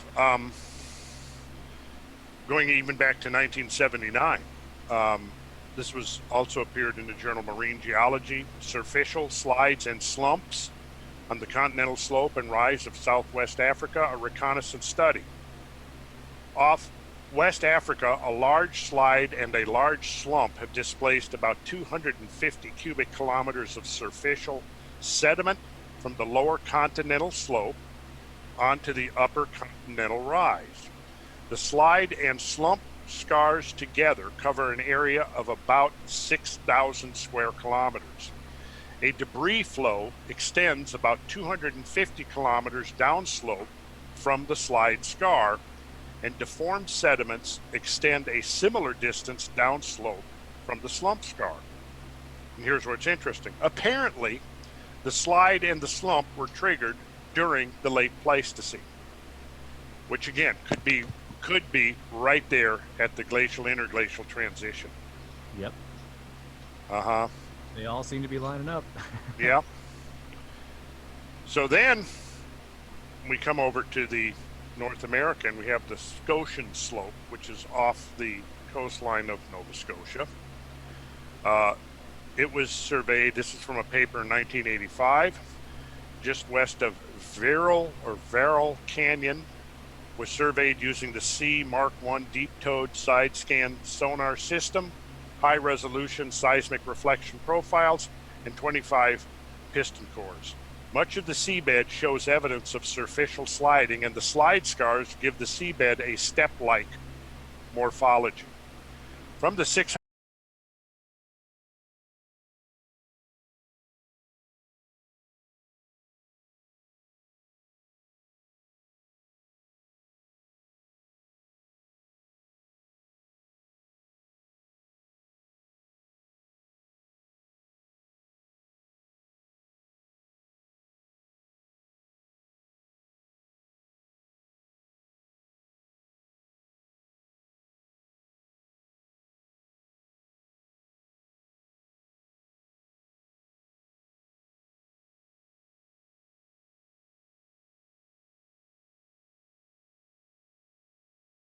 the Scotian Slope. So you can picture that massive earthquakes centered on the Azores Plateau emanating out. You can see the pathway coming right here, striking the Azores, striking the Canaries here, and then moving up this way, striking the Scotian Slope, as it's called, and causing these huge debris avalanches out into the ocean floor that are dating around 12,000 years ago. So that puts it precisely, within a few hundred years of the dates that we're talking about here. And even that African coastline right there, where the little point is on the coast of Africa there. Uh-huh. It could have reached that too from that same. Oh yeah. Yep. So, my question here is,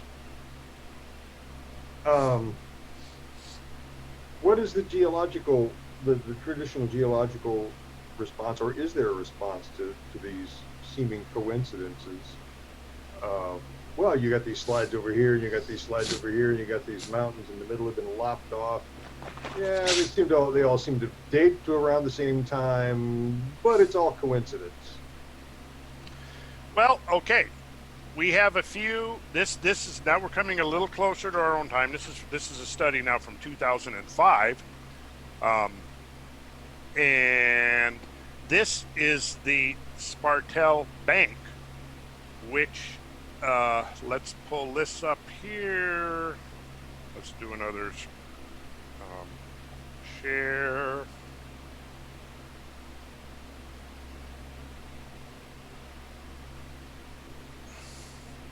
All right, so here's the Straits of Gibraltar, which is what Plato called the Pillars of Heracles, right? And then you've got this square area here, which is the study area. And this is almost due east of the Azores, right, in the Gulf of Cadiz, right? So here's what this study showed in this area right here, which of course would have been in the direct pathway of any tsunami emanating from the triple junction there of the Azores Plateau area.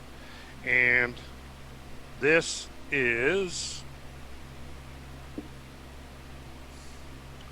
what this particular study is saying.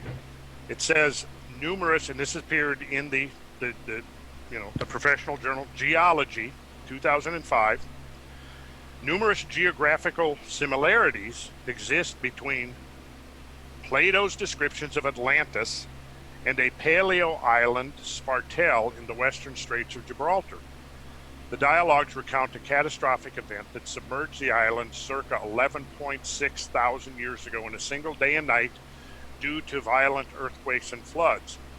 This sudden destruction is consistent with a great earthquake greater than 8.5 on the Richter scale and a tsunami, as in the Gulf of Cadiz region in 1755 when tsunami run-up heights reached 10 meters. So what they discovered here in that study area was an unusually thick turbidite, dated at circa 12,000 years ago. So the limited dating we've got is certainly not inconsistent. So that paper like directly references Plato's Atlantis, basically. Yeah, and so yes, it does. And so the title of this article, again, which appeared in the prestigious professional journal Geology, is "Destruction of Atlantis by a Great Earthquake and Tsunami: A Geological Analysis of the Spartel Bank Hypothesis." Now, I don't necessarily agree with his conclusion that this island that was there, Spartel, was Atlantis, right? But it's, again, consistent with the idea that there would have been cataclysmic events that affected the Atlantic Ocean basin and left their imprint on islands, on coastlines, and along the mid-Atlantic ridge itself. Did they yank his geologist card for mentioning Atlantis? I don't know. Maybe. Yeah, I would say that's pretty amazing that they had the guts to do that. Yeah, that's study. Cojones. Yeah, I agree. Yeah. Because I mean, they're still admitting that if Plato was talking about that little island, they're sort of admitting that there really is the legend credence. Yeah. There's some historical precedent to the idea. At Whether least the or not civilization Plato living there, yeah, they could tell the story. Yeah, exactly. So yeah, I mean, okay. So what we've seen over the last few episodes of this is that if we look at Plato's geography, it pretty much points directly to the area west of Strait of Gibraltar, and we find that there is plenty of evidence of sunken islands, of massive subsidence along the mid-Atlantic ridge. We find evidence of catastrophic events, not only that might have happened at the end of the last ice age, but maybe episodic, going back repeatedly, like that one study that suggested every 25,000 years, which is an interesting period of time, because think how close that is to the Great Year model of 25,920 years. This idea that we've inherited from ancient cultures, that there is a pulse of change that is associated with that particular periodicity. Wow, that is true.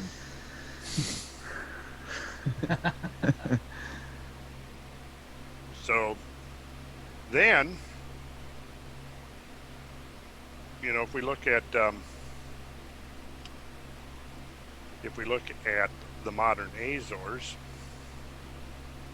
we find some rather interesting correlations between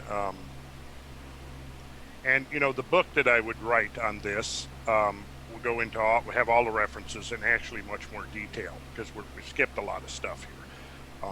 We don't necessarily need to go into every aspect of this, just to make the point, which I hope is the takeaway from this, is that, come on, let's get back to what Plato actually says and see if that has merit, see if that holds up under scrutiny.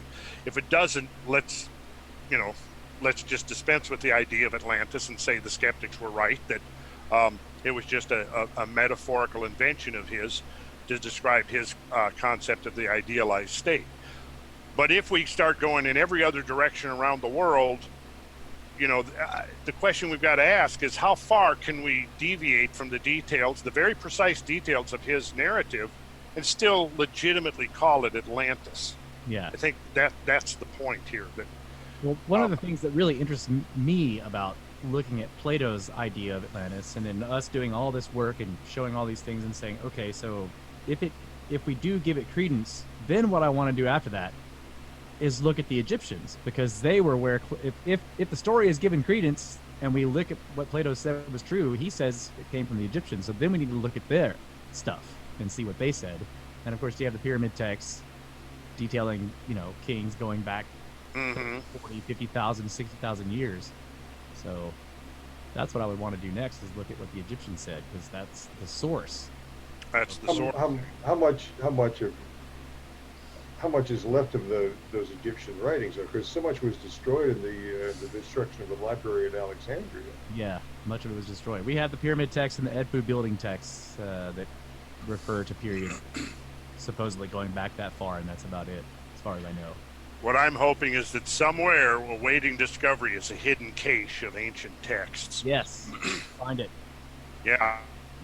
Mike, could you get on that for us? I'll work on that, yeah. Report back next week if you find anything. Donate to Randall's Patreon. That's right. Yeah. Okay. So, there's some interesting genetic research. We won't get into that yet. But let's look at some of Plato's actual, some of the quotes from Plato's Timaeus and Critias. So let's see. Yes, so here we go. Poseidon, receiving for his lot the island of Atlantis, begat children by a mortal woman, and settled them in a part of the island which I will describe. Looking towards the sea, but in the center of the whole island, there was a plain, which is said to have been the fairest of all plains and very fertile.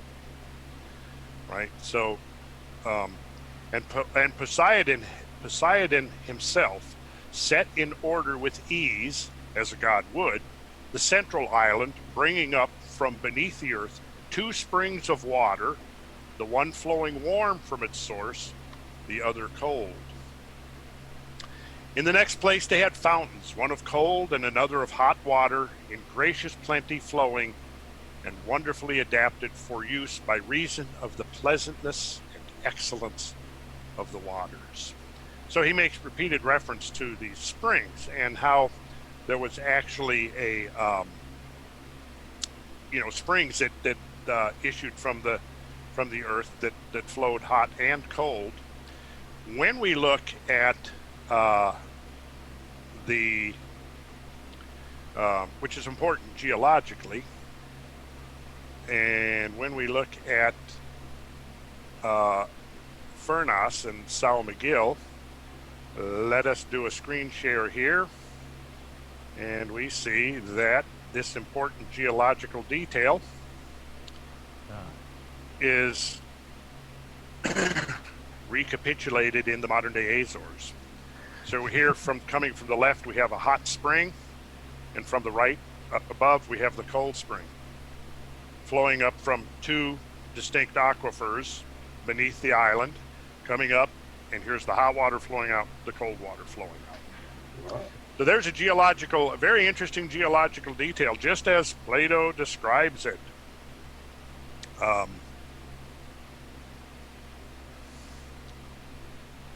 Come on, there's hot and cold springs in the recat structure. Oh, is there? No. Oh. I don't think so. I think it's pretty dry. Pretty bone dry. Yeah. Yeah, it probably is. Yes. Okay. And let's see. Okay, so then it says that these were surrounded with buildings and with plantations of trees, such as suited the waters.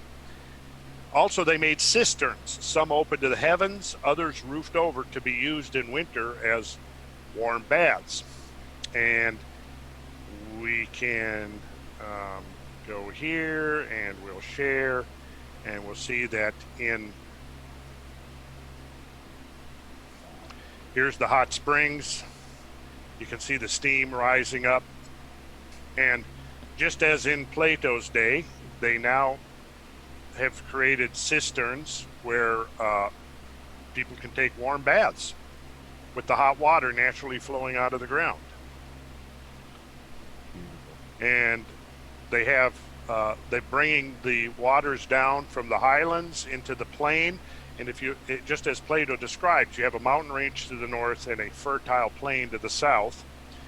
And when we look at the southern part of the island, we see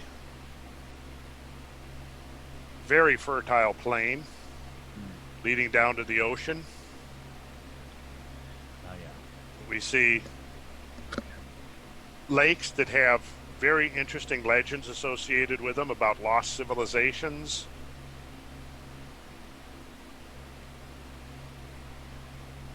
And the idea of the two springs of water, which we just saw, and the cisterns, the hot springs that are coming up very much just like Plato described, on hot springs on San Miguel. And then he says, and making every variety of food to spring up abundantly from the soil, which is what you expect from volcanic soil. It's highly fertile. So the Azores today are very fertile and abundant food in the markets, that grows from this volcanic soil. And whatever fragrant things there now are in the earth, whether roots or herbage or woods or essences which distill from fruit and flower, grew and thrived in that land, just as it does in the Azores today. Now, to me, this is very interesting. He describes how on the northern part of the islands, where you had the mountain ranges, they constructed a vast complex of canals and aqueducts to bring the water to the south, to the low-lying fertile plain, which was to the south, sheltered again from the north. We saw last week how the Gulf Stream wrapped right around the plateau region, right? And then again, you would have had the mountain range to the north, which would have also helped to shelter it, open to the south, which would have almost created like a natural passive solar collection topography. So he describes how they built a series of aqueducts to bring down the water.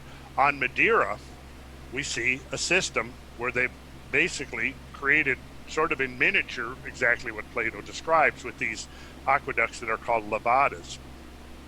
And so, as it says, again, quoting from Plato, of the water which ran off, they carried some to the grove of Poseidon, where were growing all manner of trees of wonderful height and beauty, owing to the excellence of the soil. They harvested their crops twice a year. In the winter season, they relied on the water of Zeus-sent rains. And in the summer season, they used the water stored in the earth, drawing it into their canal system to irrigate the crops. And this shows the modern aqueduct system on the island of Madeira, the levadas. And they cropped the land twice a year, making use of the rains from heaven in the winter, conducting the streams from the aqueducts. That's the whole point here. And so in this particular system, this is actually now turned into be a rather a tourist attraction, in the sense that what people do now, and I guess when we organize our field trip, our Atlantis field trip, we'll have to do this as well. You get a ride to the top of the mountain, you get dropped off, and then you just take a stroll or a hike or a walk down, because all the levadas have pathways along them, because the fact that they're using this system to bring down the water, you have to keep the conduits clean, and if there's repair work that needs to be done. But people now will walk along, and if some trash or something gets in there, they'll actually take it out. And so now a lot of the tourists are actually helping to maintain the system. And you can see here how spectacular some of the landscapes would be, walking along the system of aqueducts. So the sources of this water is just like springs coming out of the mountaintops? Is that the idea? Yeah, and probably maybe some, and rain falling on the mountains. Right. Wow. You can see here, here's the aqueduct here. So here's somebody, walking along it. And there were many temples built and dedicated to many gods, and gardens and places of exercise. So it's, in a way, kind of interesting that in the Azores and Madeira today, you find almost echoes. I call it echoes of Atlantis. And the stone, which was used in the work, they quarried from underneath the center island and from underneath the zones on the outer as well as the inner side. One kind was white, another black, and the third red. And here we can see some of the different kinds of stones making up the islands. Yep. I'm not sure of the lithology of these stones. I imagine we'd have to get samples and get them tested, but I'm sure we've got some basalts, some dark basalts, possibly some other basalts with a lot of iron oxides in it, perhaps some limestones. But the point is here is we have rocks that are red, we have rocks that are white, and we have rocks that are black, composing these islands, again, as Plato described. So yes, this is the Azores today, and of course these are just the tops of these mountains. And if we were looking at some of what we were seeing in the last couple of weeks with the isostatic changes in the ocean floor, the eustatic changes in sea level, we might be looking at a fairly large island here with some pretty darn impressive mountains, right? But this is what you have in the Azores today. I mean, these are impressive valleys. Then, as Plato describes, the whole country was said by him to be very lofty and precipitous on the side of the sea. And that's pretty much what we've got there. Straight out of the water. Yeah. So, I mean, when you start getting into the details of the thing, I mean, so far what we've seen is his geography is consistent, his geology is consistent, his timing, his chronology is consistent. I don't think we need to go to these other places, because I think the thing we started out with was showing that at one point, you know, the geological community closed ranks and said, it's all a myth, it's fiction. You know, we quoted from Atlantis, Fact or Fiction. It was published, 77 or 78, where they declared authoritatively that Atlantis was just fiction, and that it was inconsistent with the geology. And so because we could rule out the geology of it, then all other considerations that might be linguistic or having to do with legends or folklore or from vegetation, any of the other things that might have been like part of Ignatius Donnelly's 13 propositions. Remember what they did? The tactic was to say, well, he had 13 propositions, showing that there were these interesting linkages on both sides of the Atlantic Ocean, and that these linkages could all be dismissed if the geology was not consistent. So I think we need to plan a trip to this place. Now check this out, Russ. I want a picture of you standing up here. I'll do it. On this promontory. I'm down. I'm totally down to do that. You're down with that? Oh yeah. No, you're up. Yeah. I'm down to get up there.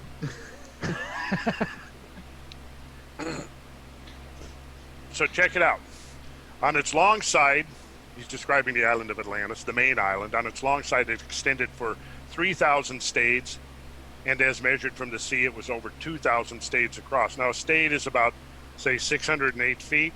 So if you're going 3,000 times that, you're looking at about 345 miles, right?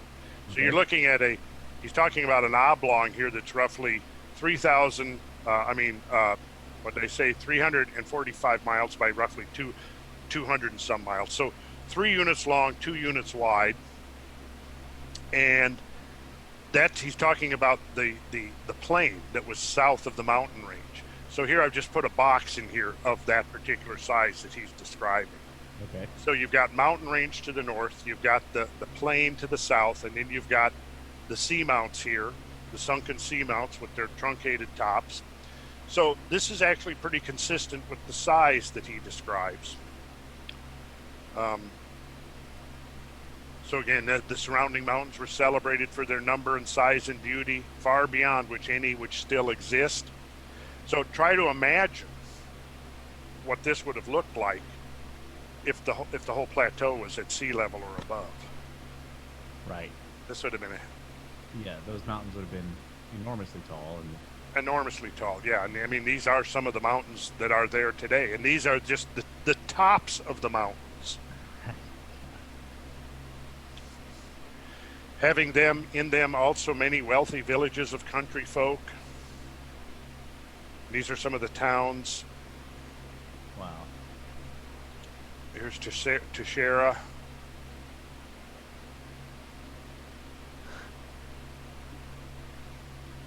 So when do we get the plane tickets? This Yeah. is too tempting here. Damn, I want to go. Yeah, here's another Levada, another one of the aqueducts.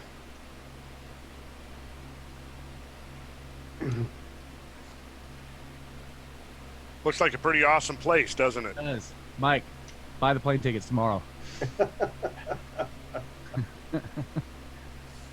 We're leaving tomorrow on a plane. I know. So now, okay, here's another interesting detail that Plato describes.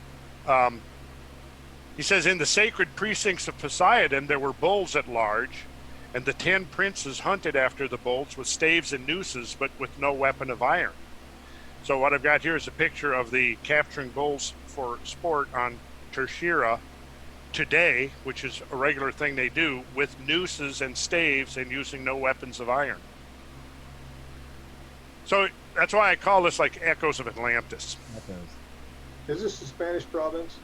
Portugal. Portuguese, okay. Yeah. Yep. This is the Canaries, and interestingly, on the Canaries, we find stepped pyramids. And here's an example of an ancient stepped pyramid, and I have no idea how old these things are. I haven't been able to find any studies on them yet. But you see these stepped pyramids on the Canary Islands, which would have been the closest cluster of islands to the Azores Plateau. So if you had a maritime culture centered on the main island there at the Azores, in the region of the Azores, the Canaries would have been outlying islands that would have been immediately accessible to any culture that had any kind of maritime capabilities and navigational skills at all. And then we see exactly the same kind of step pyramids in Sicily. Stepped pyramid in Sardinia. And we'll save this for our next one. When we talk about the city plan of Atlantis, I'll save this along with the discussion of the recat structure. Right. And this is interesting in itself, but I think we'll save that. All right. Excellent job, Randall. Thank you. I've been thank waiting you guys for for pictures of the Azores for like the past 6 episodes. what we need is our own original photographs, drone footage, video footage, and so on. I mean, clearly there is a documentary here waiting to be made. Absolutely. Yeah, because people are making documentaries on Atlantis, and I think they're kind of going off in a lot of directions. And let's get back to Plato. We better do it before somebody else sees this. Well, we've now established our priority to this, right? By doing this, we have timestamp dates. So, somebody comes out trying to claim this is their original work, which I'm sure somebody will try to do.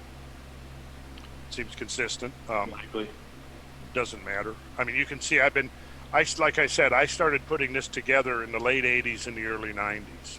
And most of this material, with a few exceptions, I gathered and collected between the late 80s and the mid 90s when I was doing most of the work on this. And I first read Plato's dialogues in the early 70s. There we are. Sorry about that. It's okay, guys. Well, it's an outstanding compilation of work, that's for sure. Thank you, Brad. Yes, sir. All right. Let's see. You guys can get a hold of us, all of us here, Cosmographia1618 at gmail.com. Let's see. The website will be up soon. The podcast feed is up. We're still working on getting those episodes out. So that's my job. Yeah. By the time you hear this, hopefully we'll have gotten up to this episode, so you should be good to go. Definitely. Let's see. Also, there's a Twitter at Cosmographia. All this is all at Cosmographia with a K. And also, there is a Patreon where you guys can support the podcast, which is so help us get better equipment, better video abilities, but also mostly help support Randall so that he can do more field work. And Brad and I are talking about some various perks that we can provide. I want to right here take this. I'll do a written thank you, but I do want to thank everybody so far who has contributed to the Patreon. I want all of you guys to understand and know that it's very much appreciated. And if we can get some resources at our disposal, I think we could kick this thing to a whole nother level. Yes. And that is at patreon.com/Randall Carlson. That's right. I'm gonna swap from the earlier advertisements. Very few though they were that said patreon.com/Cosmographia. It's now /Randall Carlson, as it should be. So. Right, so that it's clear. That's the place to find it now. Yes. All right. Good deal. Well, I think that's it, guys. Anything else you guys can think of? Ooh, chew on that for a week. Yeah. Wow. Yeah. Break out Google Earth and lots more. We haven't even gotten to the Perry Reese map yet. No, we haven't, have we?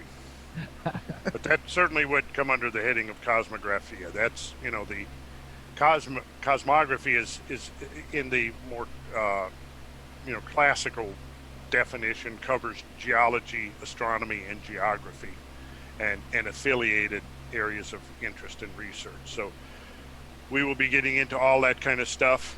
With cartography, right? With cartography, exactly. So I want everybody to keep our fingers crossed that we're not about to get embroiled in a big war in the Middle East with Iran. That could be very counterproductive. Yeah. And it's something we don't need to do, but it's topical right now. I think I just saw that Iran captured a ship in the Straits of Hormuz, so the tensions are building, and we don't need to widen the war in the Middle East. So I hope everybody listening to this thinks about the direction of our country and where we're going to be going in the next few years, because a war with Iran could prove to be very disastrous. It could bring in bigger powers like Russia. Yep. We don't need any of that. We do not need any of that. Do not. We just we need to get the hell out of there, actually, is what we need to do. Yeah. And let those people sort out their problems, which they can do once we're out of there. Those people have been fighting that war, fighting themselves for 10,000 years, literally. Yeah, so 10,000 they need to resolve their issues. That's right. And we're not helping. No, we're not. No. So on that note, let's go to space. Yeah. I like that. I'd much prefer that.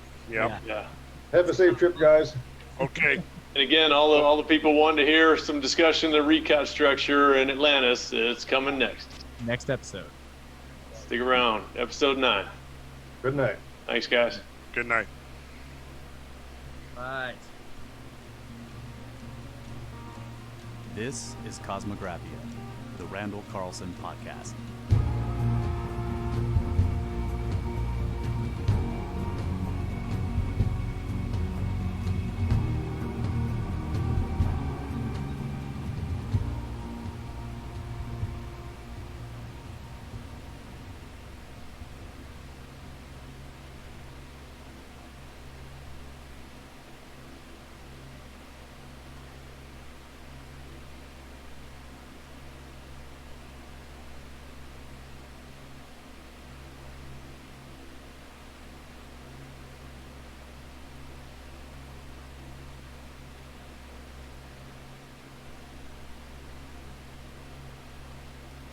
Makes it look like we're on a radio show. Yeah.